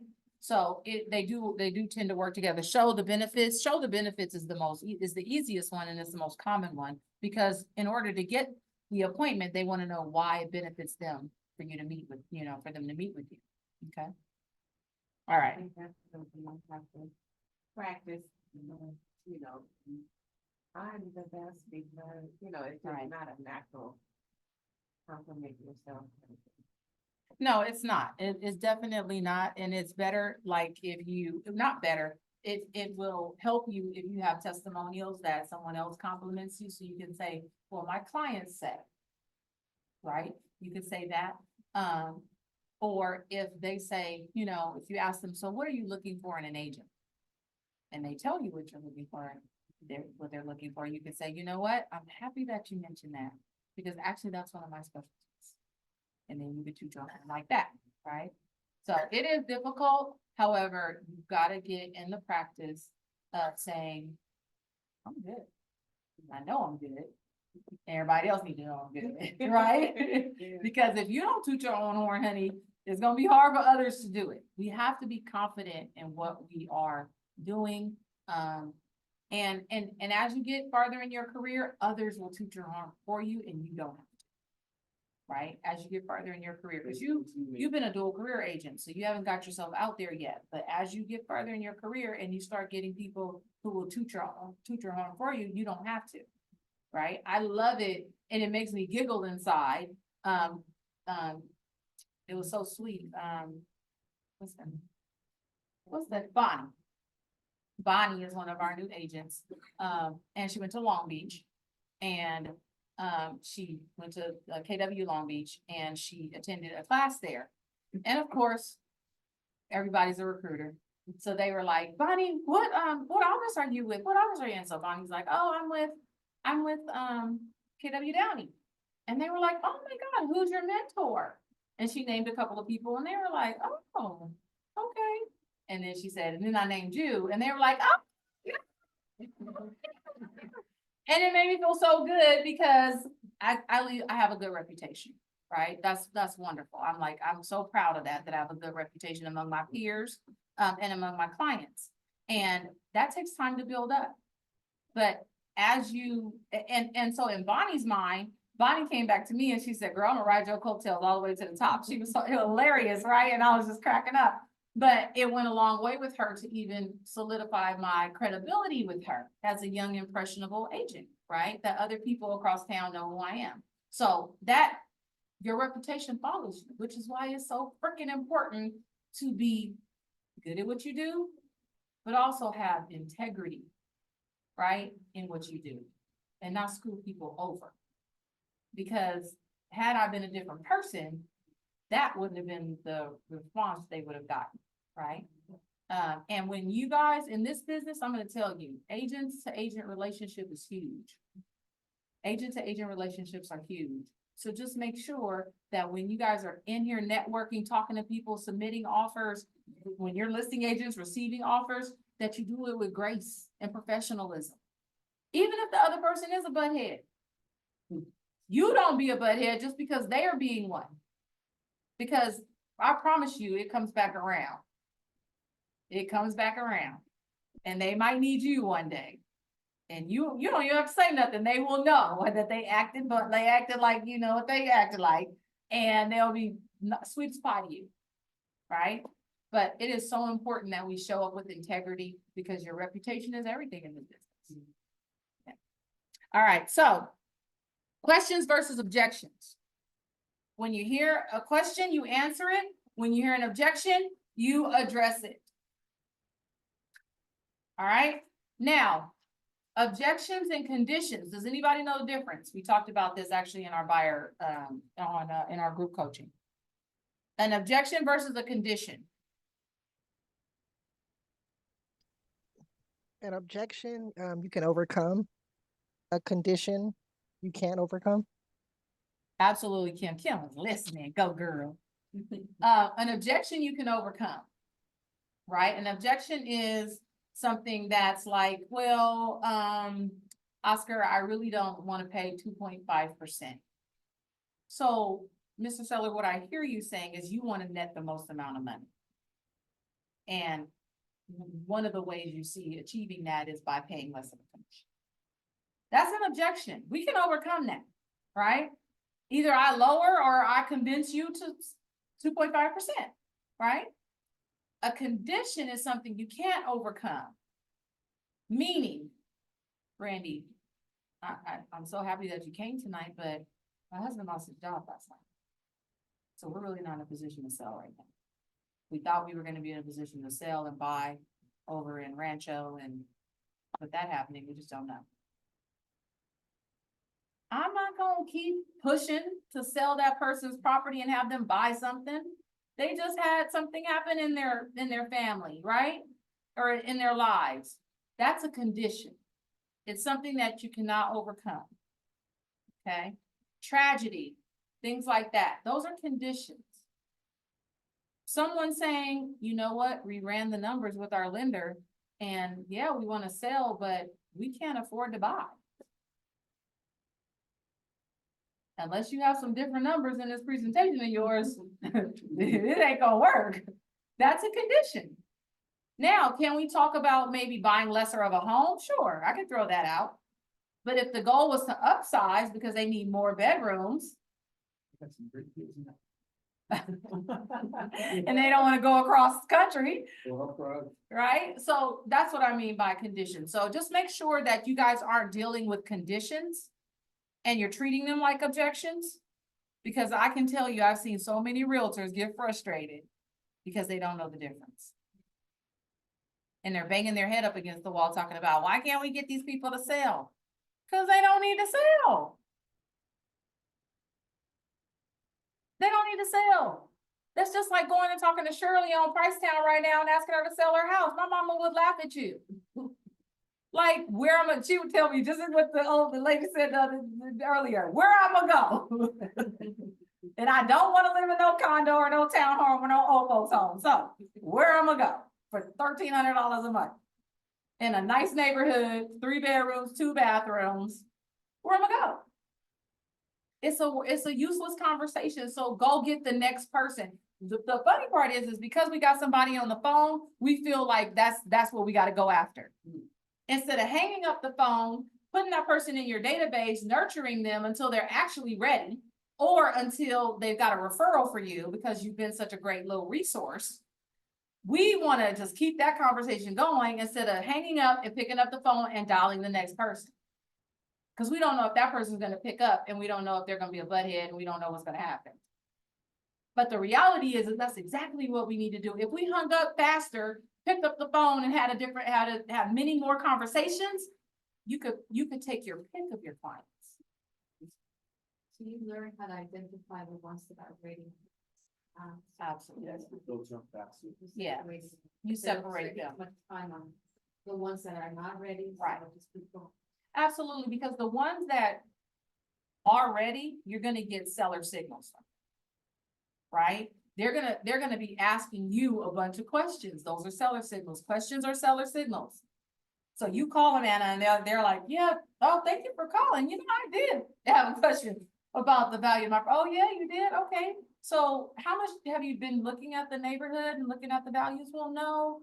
So tell me more about your home. Oh, well, I have a 3-bedroom, 2. So they're answering all your questions. And then they're like, well, what sold recently? Those are seller, that's interest. So if they're asking you stuff like that, so what about this interest rate? What's going, buyer? What about the interest rate? Well, what about it? What do you want to know? Where it's at right now? Well, tell me this, how much money would you be putting down? You have money? Cause so you gotta know that because interest rates are different for FHA buyers versus conventional buyers, right? So you gotta ask them some questions. And if they're willing and able, or if they're willing to open up to you, they are interested at some level. That's why, I'm gonna go back to this, I'm sorry, it's my soapbox, put them in your database. And nurture them. Because they might not be ready right now, but if it's something that they are interested in doing, just keep nurturing them, and when they're ready, they're gonna bubble up. Okay, and because you've been keeping in touch with them, they'll be like, you're my person. I'm not going anywhere. You're the one been sending me that little monthly thing you send me. They don't even know what it is. They just see your face. That little monthly thing you send me, that's what I'm okay. Give me a call, right? That's it. They don't care. Or you've been sending me those properties.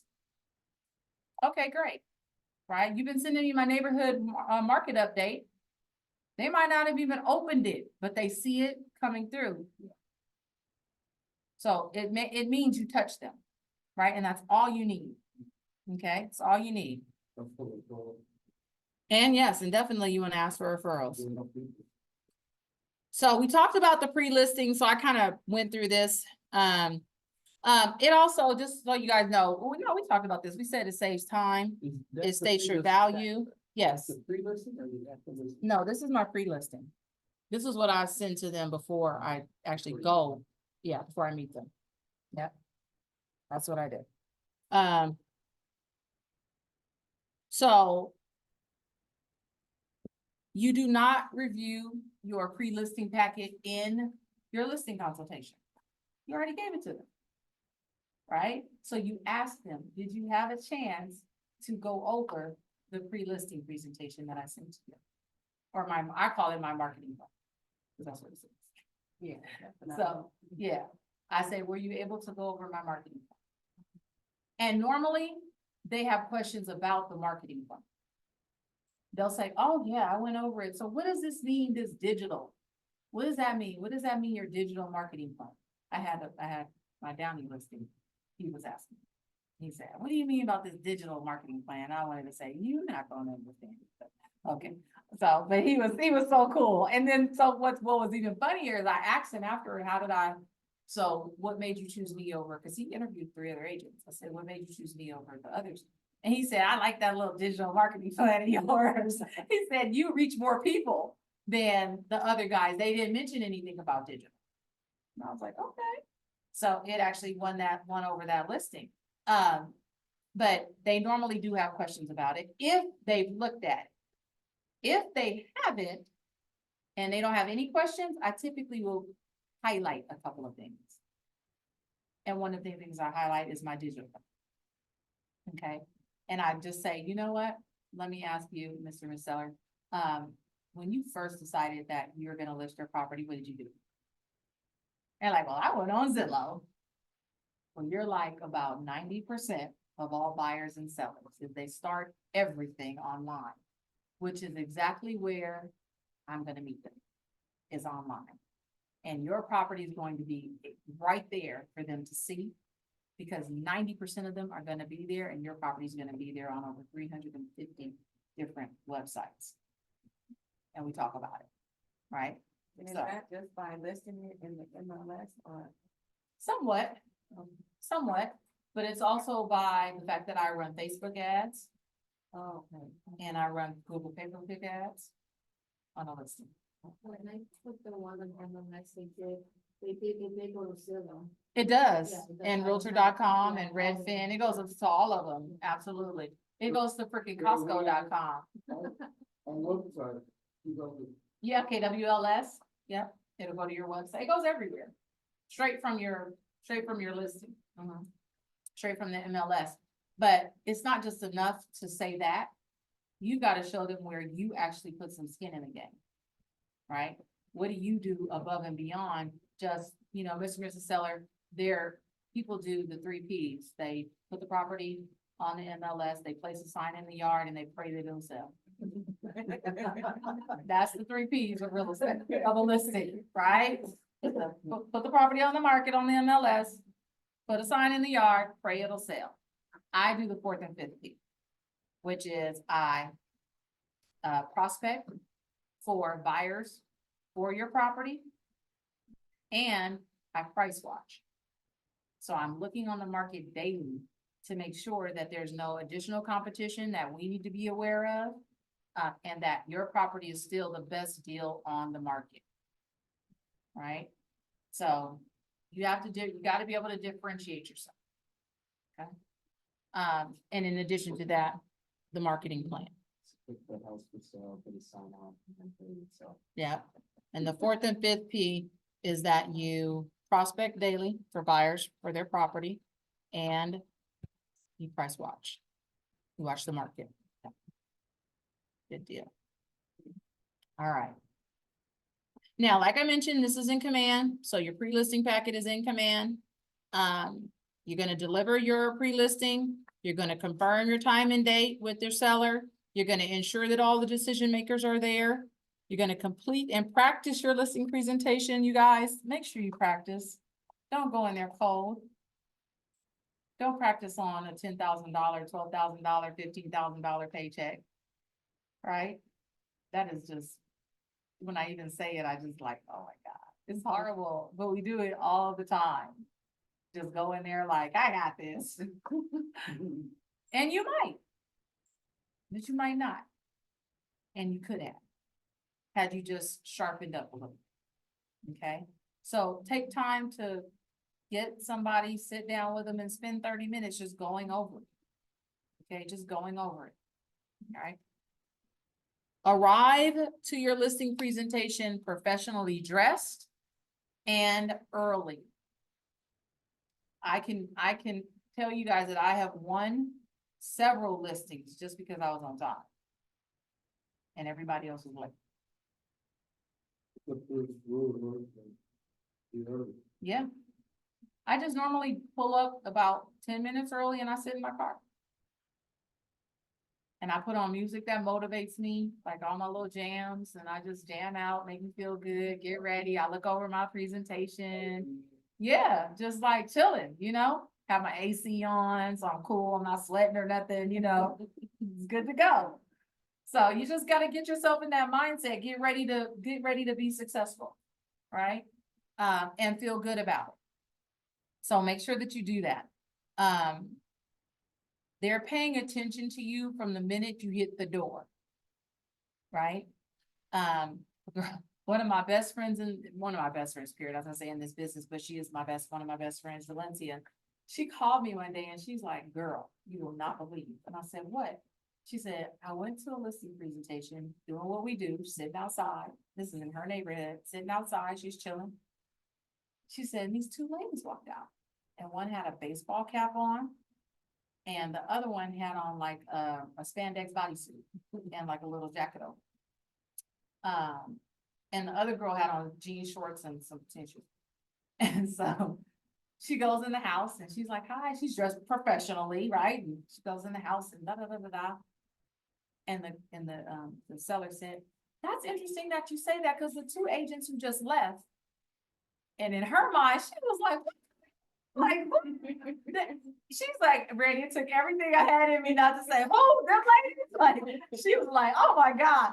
Cause she was like, yeah, it's interesting you said, cause the ladies who just left, those agents said something about the value.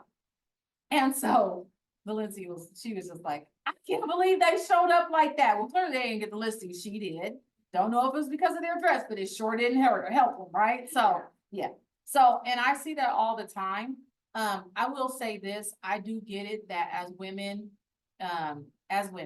we have a lot of options, in our dress. I would tell us as women, and I'm just maybe a little bit controversial, but I'm gonna say it. It would be better to cover up a little more than letting it all hang out. Because if you're dealing with a husband and wife, just think how that wife feels. Right? Yeah. If I walk in, I'm dressed professionally, you don't have no problems. More than likely, okay? Little Miss Young thing walks in with stuff hanging out. If it were me, I'd have the appointment and then you'd get X'd off my list. And I don't care how good you are. You ain't gonna dangle in front of my husband, sorry. We don't roll like that in my household, so I don't care how good you are, right? That's just the way it is. So I would just tell you guys just to dress, appropriate because it's professional. Yeah, and you just don't know if you're making somebody else uncomfortable, right? So you gotta be careful of that because you're trying to be Switzerland. You're trying to be everything to everybody, and you just gotta be careful about that. That's why we tell you guys, no politics and no religion, right? Leave it off the table. We're not here to talk about that. Right? Now, I will tell you this. If I walk into a home and I see things that I think are suspect, meaning I'm a Christian. If I walk into a home and I see things that look, like make me uneasy, you probably are not the person I want to be in business with, and I'm probably not going to take your list. Because I have to be comfortable and I have to do business with integrity myself, right? So that's me personally, right? But I don't care what political party you mess with. That ain't none of my business. None of my business. So you got to be careful about your stance that you take on stuff, because if you let that all out to the public, then you're setting yourself up to only work with one set of people, right? It's just like being typecasted. None of us want to be typecasted. We want to work with everybody. Yeah, we want to work with everybody. Okay. All right. So we're going to be professional. Any ahas? A lot of ahas. Good. Yeah, for me. Take this for me. Give me at least a couple. Okay. Yeah. I have one. Please go ahead.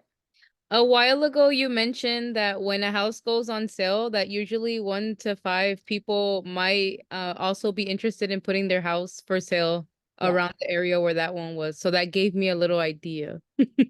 Oh, good. Okay. What's your idea? Down the street from where I live, I saw a for sale sign the other day. It broke my heart because I'm like, man, that could have been my listing if I felt more confident and stuff. But I saw it, and since you said that, I'm like, maybe I can go door knocking or cold calling something. Absolutely. No, maybe you're going to. Absolutely. And you're going to say, the listing down the street just came on the market. And it's getting a lot of activity. Do you happen to know anybody that's looking to move into our neighborhood? You can pick your neighbor. Right? Yeah. Or if you're surfing for more listings, they've got a ton of activity down the street. And as you know, there's only one buyer per house, right? So have you ever thought about making a move? So however you spin it, okay, it's a great idea. Okay. Okay. But go after the listings. Let's see. So I got in front of you guys a listing presentation. I'm sorry, you guys. I will have to upload the listing presentation to you guys later. But this is a listing presentation, and this is Diana Kokoska's listing presentation. And we've used it for years. It is just a guideline. Okay. It is simply a guideline. The first thing when you go to the door, you obviously want to say, hi, I'm Brandy with Keller Williams. And we had an appointment at 3 o'clock, and it's 3 o'clock, right? I'm on time. Okay. And you don't want to hover right in their face. You wanna be within a good distance, right? And then you wanna go into the home, and where should you sit? In front of the, At the table, yeah. that Dining is- room table. Kitchen table. if they give you water, they don't give you water. Okay. Oh, God. Louis said, if they give you water, you got the listing. If they don't give you water, forget it. So all you'd have to do is say, may I have a glass of water, please? I'm thirsty. Right. Get a glass of water. So typically, you wanna sit at the kitchen table. Why? That's where they spend the most of their time. Yeah, it's only should be easy. Yeah. Typically, they spend the most amount of time there, and the fact is that if you can sit at the kitchen table, you can normally position yourself to sit right across from the people. Versus you having to do one of these things. And look side to side. You can, if I'm looking at you across from the kitchen table, you guys are right there. You guys are right there. I can look at you both, right? So it's just easy. It makes them comfortable, and that's what you're trying to do, right? And business is normally not done slouching on the couch. Right? It's normally done at the kitchen table. Right? Yeah, or if they have an office or whatever, but kitchen table. So what you're gonna do is you're gonna go and you're gonna say, may I put myself down on the kitchen table? That establishes that that's where you're gonna sit at, right? So you put yourself down on the kitchen table. Now, if there is no kitchen table, don't worry about it. Don't be like, oh my God, they messing up my whole floor. I can't do this. Let me go outside real quick. Right, exactly. I gotta reset. Give me a minute. No, you're gonna just go with the flow, right? I had a listing appointment with one of our agents. Walked in, the kitchen table had all kind of stuff over it. Like, I was like, I don't want to sit at that kitchen table. I was like, no, thank you. I was like, yeah, can we sit right here on the couch? Right in the den, right on the couch. It was stuff everywhere. So yeah, sometimes you just have to pivot, okay? Then you ask, would it be okay with you if I take a quick tour around the home? Okay, now, I typically want to take my tours without them. Why? Because I want to see the property through the eyes of a buyer, and you're not gonna be here during the showings. So by me being able to walk around, I will see this home from just my eyes, the eyes of a buyer, right? Versus if you come with me, you're gonna point out everything you love about the home, and I won't be able to really see this through the eyes of a buyer. Good night, you guys. So that's what you guys want to do. Good night, sweetheart. Good night, Angel. Good night, everyone. So that's what you want to do, okay? A lot of agents, and I'm giving you guys this script. A lot of agents aren't gonna do this because they're gonna let you tour them around. And they're gonna see it through your eyes instead of the eyes of the buyer. However, I don't need to sell you your home. I need to sell it to the buyer. So that's why I wanna see it through the eyes of the buyer. Does that make sense? Okay. So where are you right now? Where are you? I'm Are in you Hawaii. Huh? Hawaii? No, I'm in the office, Ivan. You're not in Hawaii? No, I saw I'm you- not. You guys can't see my background. It's like a little palm tree and it's waving. Oh. I wish. We're at KW Honolulu. Yes. I thought you are in Hawaii, no? No, honey, I am not. I wish, but my vacation is all over. Okay. All right. I was Thank like, you so "Where are much, okay? Thank you. Thank you so much, okay? Okay. All right, All so, right. so you want to build that confidence in them, and that starts with you being the professional, getting there on time, going in, greeting them, sitting down, touring the home, taking a notebook with you or your iPad with you, writing your notes, and then you come back and compliment their home. And I don't care if it's a piece of crap, you compliment their home. You got a great home. Got a lot of beautiful stuff. Thank you. Thank you. You got a great, yeah, you got a lot of beautiful stuff. You said that perfectly, right? Or if, normally when I can't say much, I'll be like, I love the layout. That's one of my go-tos when it's like crappy McCrap. I'm like, Foundation. yeah, I'm like, I love the layout. It's so spacious in the living room, right? Yes. I'm like, okay, I love the big ceilings. Okay, they're wonderful. You just point out, we're realtors, so we know exactly how to fix it, okay? And the nice driveway, your pavement is great. So yeah, fix it. Give them a compliment. and then you sit down to start discussing. So let me ask you, were you able to preview the document, the marketing plan that I sent you? That's when you're gonna pick that in, right? Okay, great, and you may answer any questions. And then you guys will see in there, they's like, we've got 3 goals for tonight, blah, blah, blah. Read that, learn it. The meat and potatoes are going through. Okay, so let me recap. We talked about, you know, why it is we're here tonight. And I just want to recap that one. Is that okay? Because you want to confirm their motivation and make sure nothing's changed. A lot of times, you guys, you talk to a husband or you talk to a wife or you talk to a significant other, you talk to the mom or the dad, whomever, and then they get off the phone with you and they have a conversation with someone else and everything changes. Just think about in your own personal life. No, Victor said that he did it, I think it was Victor, I don't remember. But he said he went in, gave him the listing presentation with all the numbers. And they had one more meeting after him and the other person shoots his number. Yeah. He saw that. And he says, I never leave any numbers.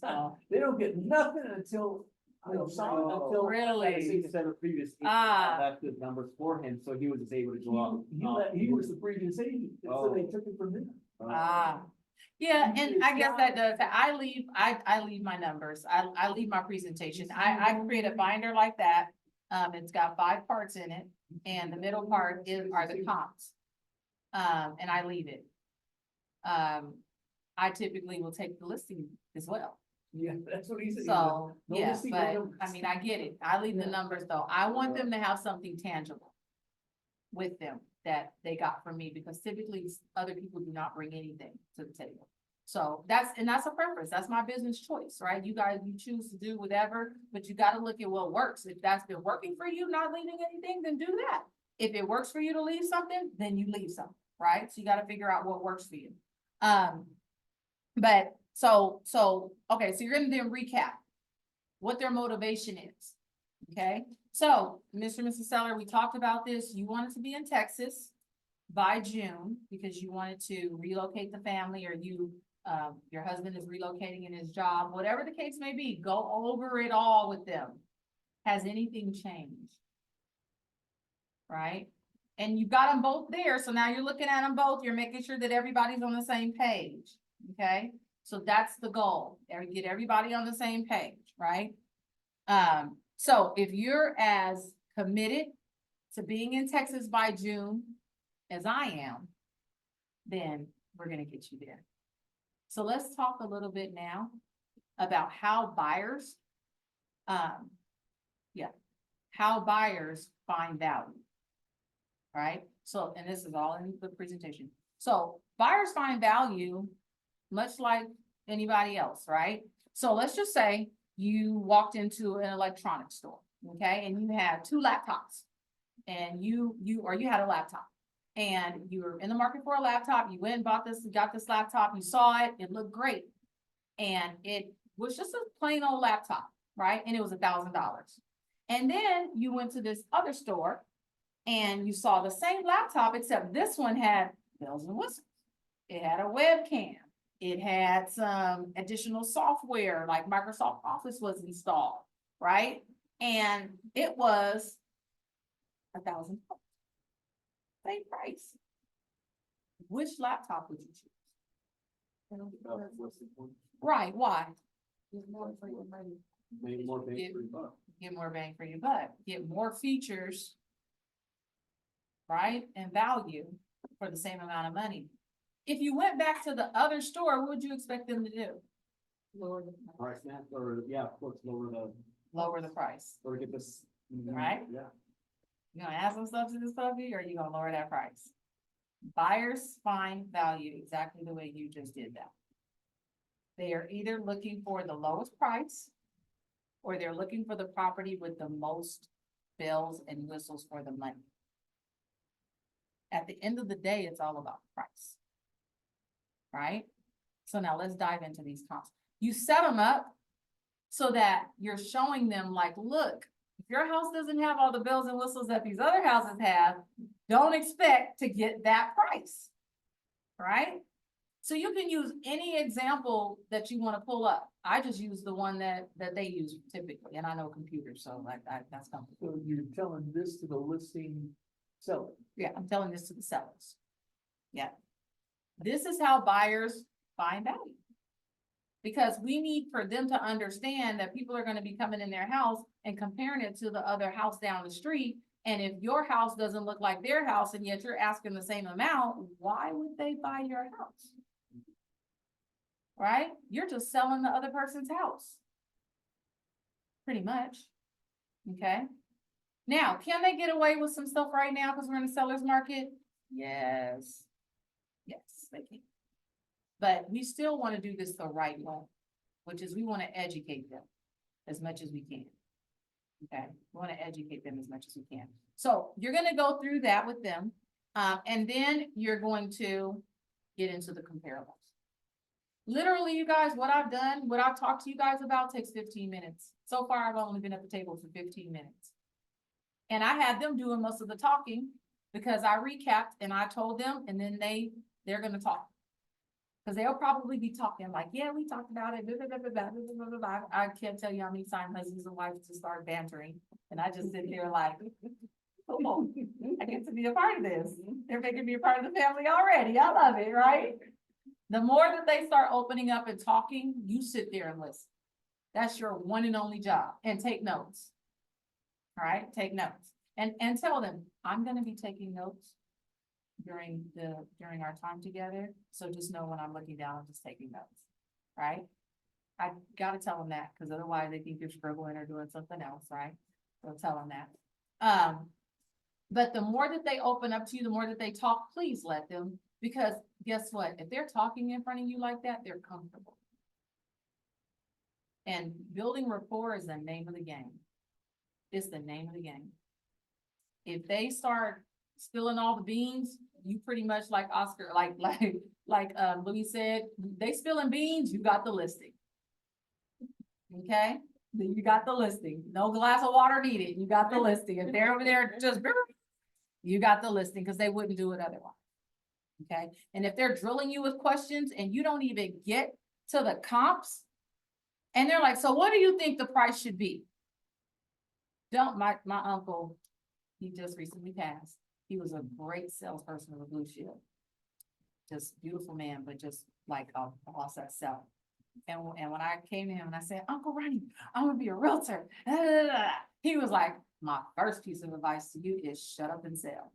He was like, it is a pet peeve of mine when my newbies get to the table and a person is like, yeah, so bottom line, like, what are our numbers? And they're telling them all the benefits of working with us and blah, blah, blah, blah, blah. He's like nudging them like, full clothes. He's like, they just told you, they asked you a bottom line question. Get to the numbers and get the signature. End of story. I'm gonna tell you guys the same thing. Someone asked you like, okay, so Marlena, how much should we sell for?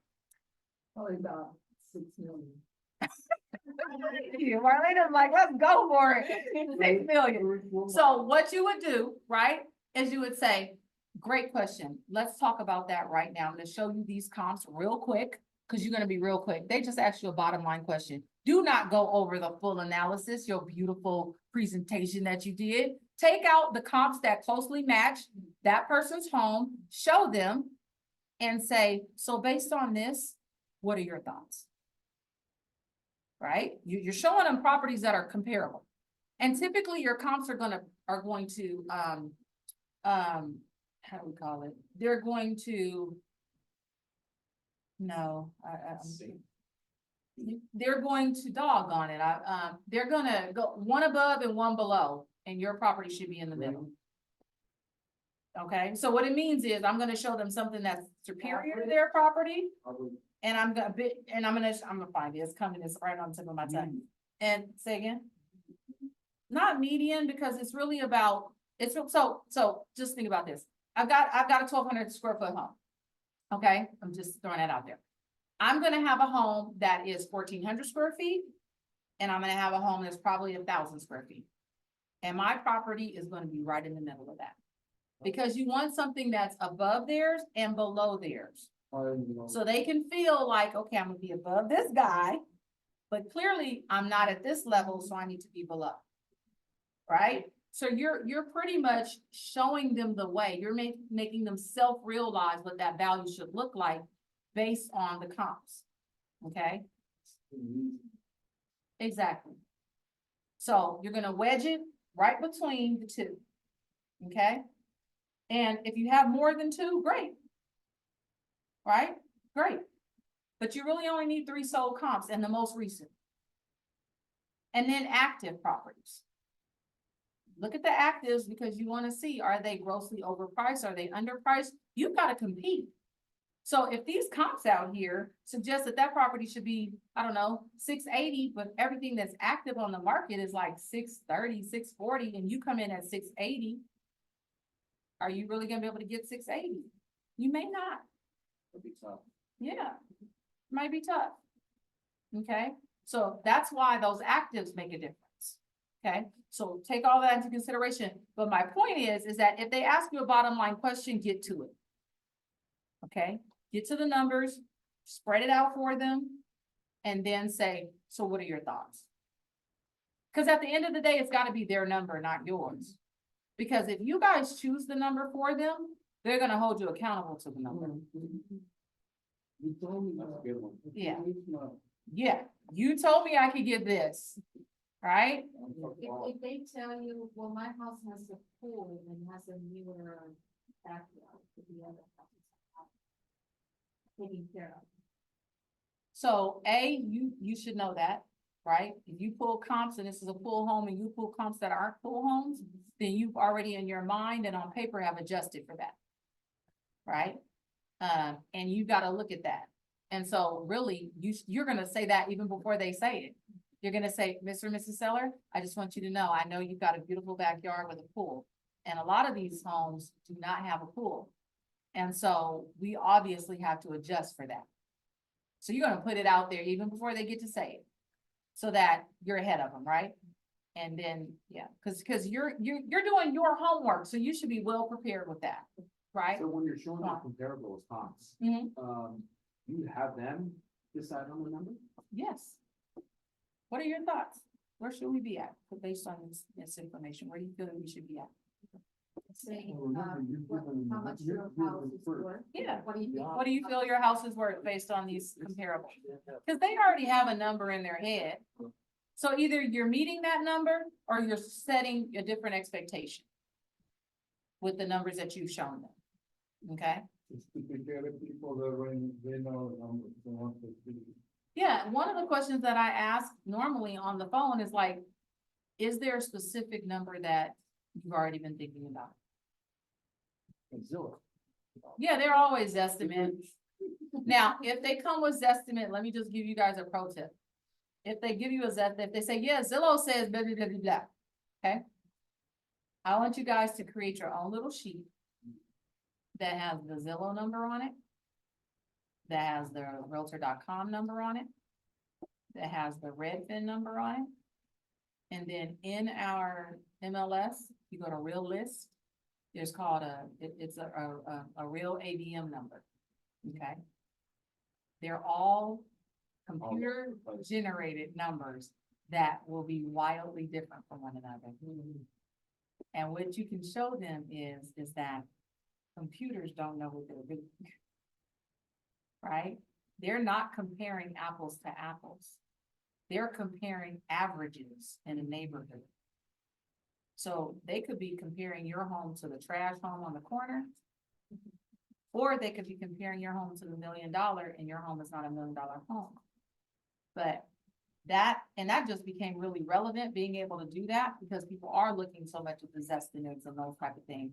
So I would pull those, and if they said it like that, like, yeah, the Zestimate says, and if they sound like they're really confident in that number, pull it. Because that's one way to knock it down. Right? These are generated numbers. There's an algorithm that's behind these numbers that does not look at the square footage of your home, the bedroom, bathroom, the condition. That's why you have me to actually share with you the real story. And I'm taking into consideration because I've looked at every single one of these comps, all their pictures and all their descriptions. And I know exactly how this home compares to your home. Right? Don't think that we make $12,000 just to sit up here and put a sign in the yard and go there without any data and any homework and acting like we're the professionals. So we gotta show up like it. You gotta show up well prepared, and that's how you show up. You look, literally, I have looked at every picture. Something like that. Sometimes it does. You get like, okay, stop. And I take little notes. I take little notes on my pad, you know, like, okay, this is, I know I'm gonna mention this, I'm gonna mention this, like you mentioned, Anna, okay, this one has a pool, it looks like it needs work, right? My client's doesn't, okay? So you make all your little notes. So you gotta be meticulous with this stuff. They're about to pay you a lot of money. Half the reason why they don't feel like we're worth what we're worth right now is because of our unpreparedness. It's because of our lack of professionalism. Because we show up in a cap and shorts. And they're like, you expect me to pay you $12,000 for what? Right, exactly. Your little spandex bodysuit? I don't think so. So we've got to really be prepared. And one of the ways is just knowing exactly how that property compares. You have done your homework. Okay, you've done your homework. And that will come through. I promise you it will come through. When they see that you're ready and that you're prepared, you've got your numbers different, they will feel that. Okay, they will certainly feel that. All right. We talked about this stuff. Okay, set expectations. What time is it? Oh no, I feel like I'm over. 8:19. Oh, shoot, you guys. Okay. We're done. I love you guys because you guys are so attentive and like not saying nothing. This is awesome. It did. I'm gonna send out the Diana Great Coco's class, Brandy, great presentation. class. Thank you, Kim. Thank you, babe. I'm gonna send you guys out the Diana Kokoska listing presentation. If you're new agents, it's in your binder. But now you guys still have it, the listing presentation. It is a guideline. You do not have to learn it verbatim. What I would say though, is that if you do not have a listing presentation, you should learn it. Yep. Right? It's gotten that one in thousands of listings. You know, we might want to get a clip. And we don't, there's the other thing is, I did learn it verbatim, you guys. I learned it word for word at one point, but now I can say it in my own language. Because I don't talk like a white lady she was about 40 at the time. I never talked like that, right? So you gotta talk how you would talk. So make it your own. But here's the deal, don't lose the essence of it, right? And this is what I mean by that. There's a lot of assumptive closes in there. There's a lot of soft closes. There's a lot of tie downs. You guys will see it all throughout the presentation, okay? You want us to start with the listing presentation scripts or start with the useful phrases? The script, the part one. I'll spend some. You're talking about this. Yeah. So don't take those away. Don't take the tie downs away. Don't take the assumptive closes away. Use them as much as you can. That's what gets them the buy-in. That's what anchors them to you. Okay? If you just talk and never close and never do a trial close, you're missing out. And you could very well get to the end of your presentation and they go, oh my God, it was so nice to meet you, Shatana. Thank you so much for coming tonight. Right. Next. Right. And here's the deal. When they do ask you about your commission, just know that means they are very close to choosing. Because otherwise they wouldn't care. They're only asking because you are a contender. And if the price is right, or if I feel like the value that you've shown me in this presentation equates to the commission that we're talking about, I'm probably gonna sign that listing agreement. And you always come with a listing agreement. I don't care about this digital age, and I don't care about DocuSign. Come with your listing agreement. I always come with my listing agreement. I come with 2 copies. One for them to sign, one for them to sign, and then one for me to sign. I sign both, give you one. And I don't put commission in there, and I don't put the price in there. Unless I talk to them beforehand and we've agreed on some things. But I don't put it in there. Because I don't want it to be set. We cannot set commissions, right? Okay. As of what, July? No, we cannot. We've never been able to set commissions, ever. So you don't put it in there. This is negotiable. I have lost listings because they did not think it was negotiable. So it's negotiable, right? We don't know their circumstance sometimes, and it's a business decision for you to take a 2% listing or you know, whatever. Right? It's a business decision. If you really want to be in that neighborhood, then you might accept a little bit less to be in that neighborhood for your sign to go up. That's a business decision because then you get to door knock as the listing agent, right? It's marketing, listings, leverage, and leads, right? All right. Any questions? No, we're good. Thank you, guys. Thank you, guys. My pleasure. Thank you, guys online. Appreciate you for hanging in there. Thank you. You're welcome. You're very welcome. Good night. Good night. You guys have a good one. Nice, thank you. Thank you so You're much. welcome, Ivan. I'll see you Thank on the you. island. All right. Okay. Oh, yeah, you guys. See you now. Yes. Ivan is hilarious. Where are you?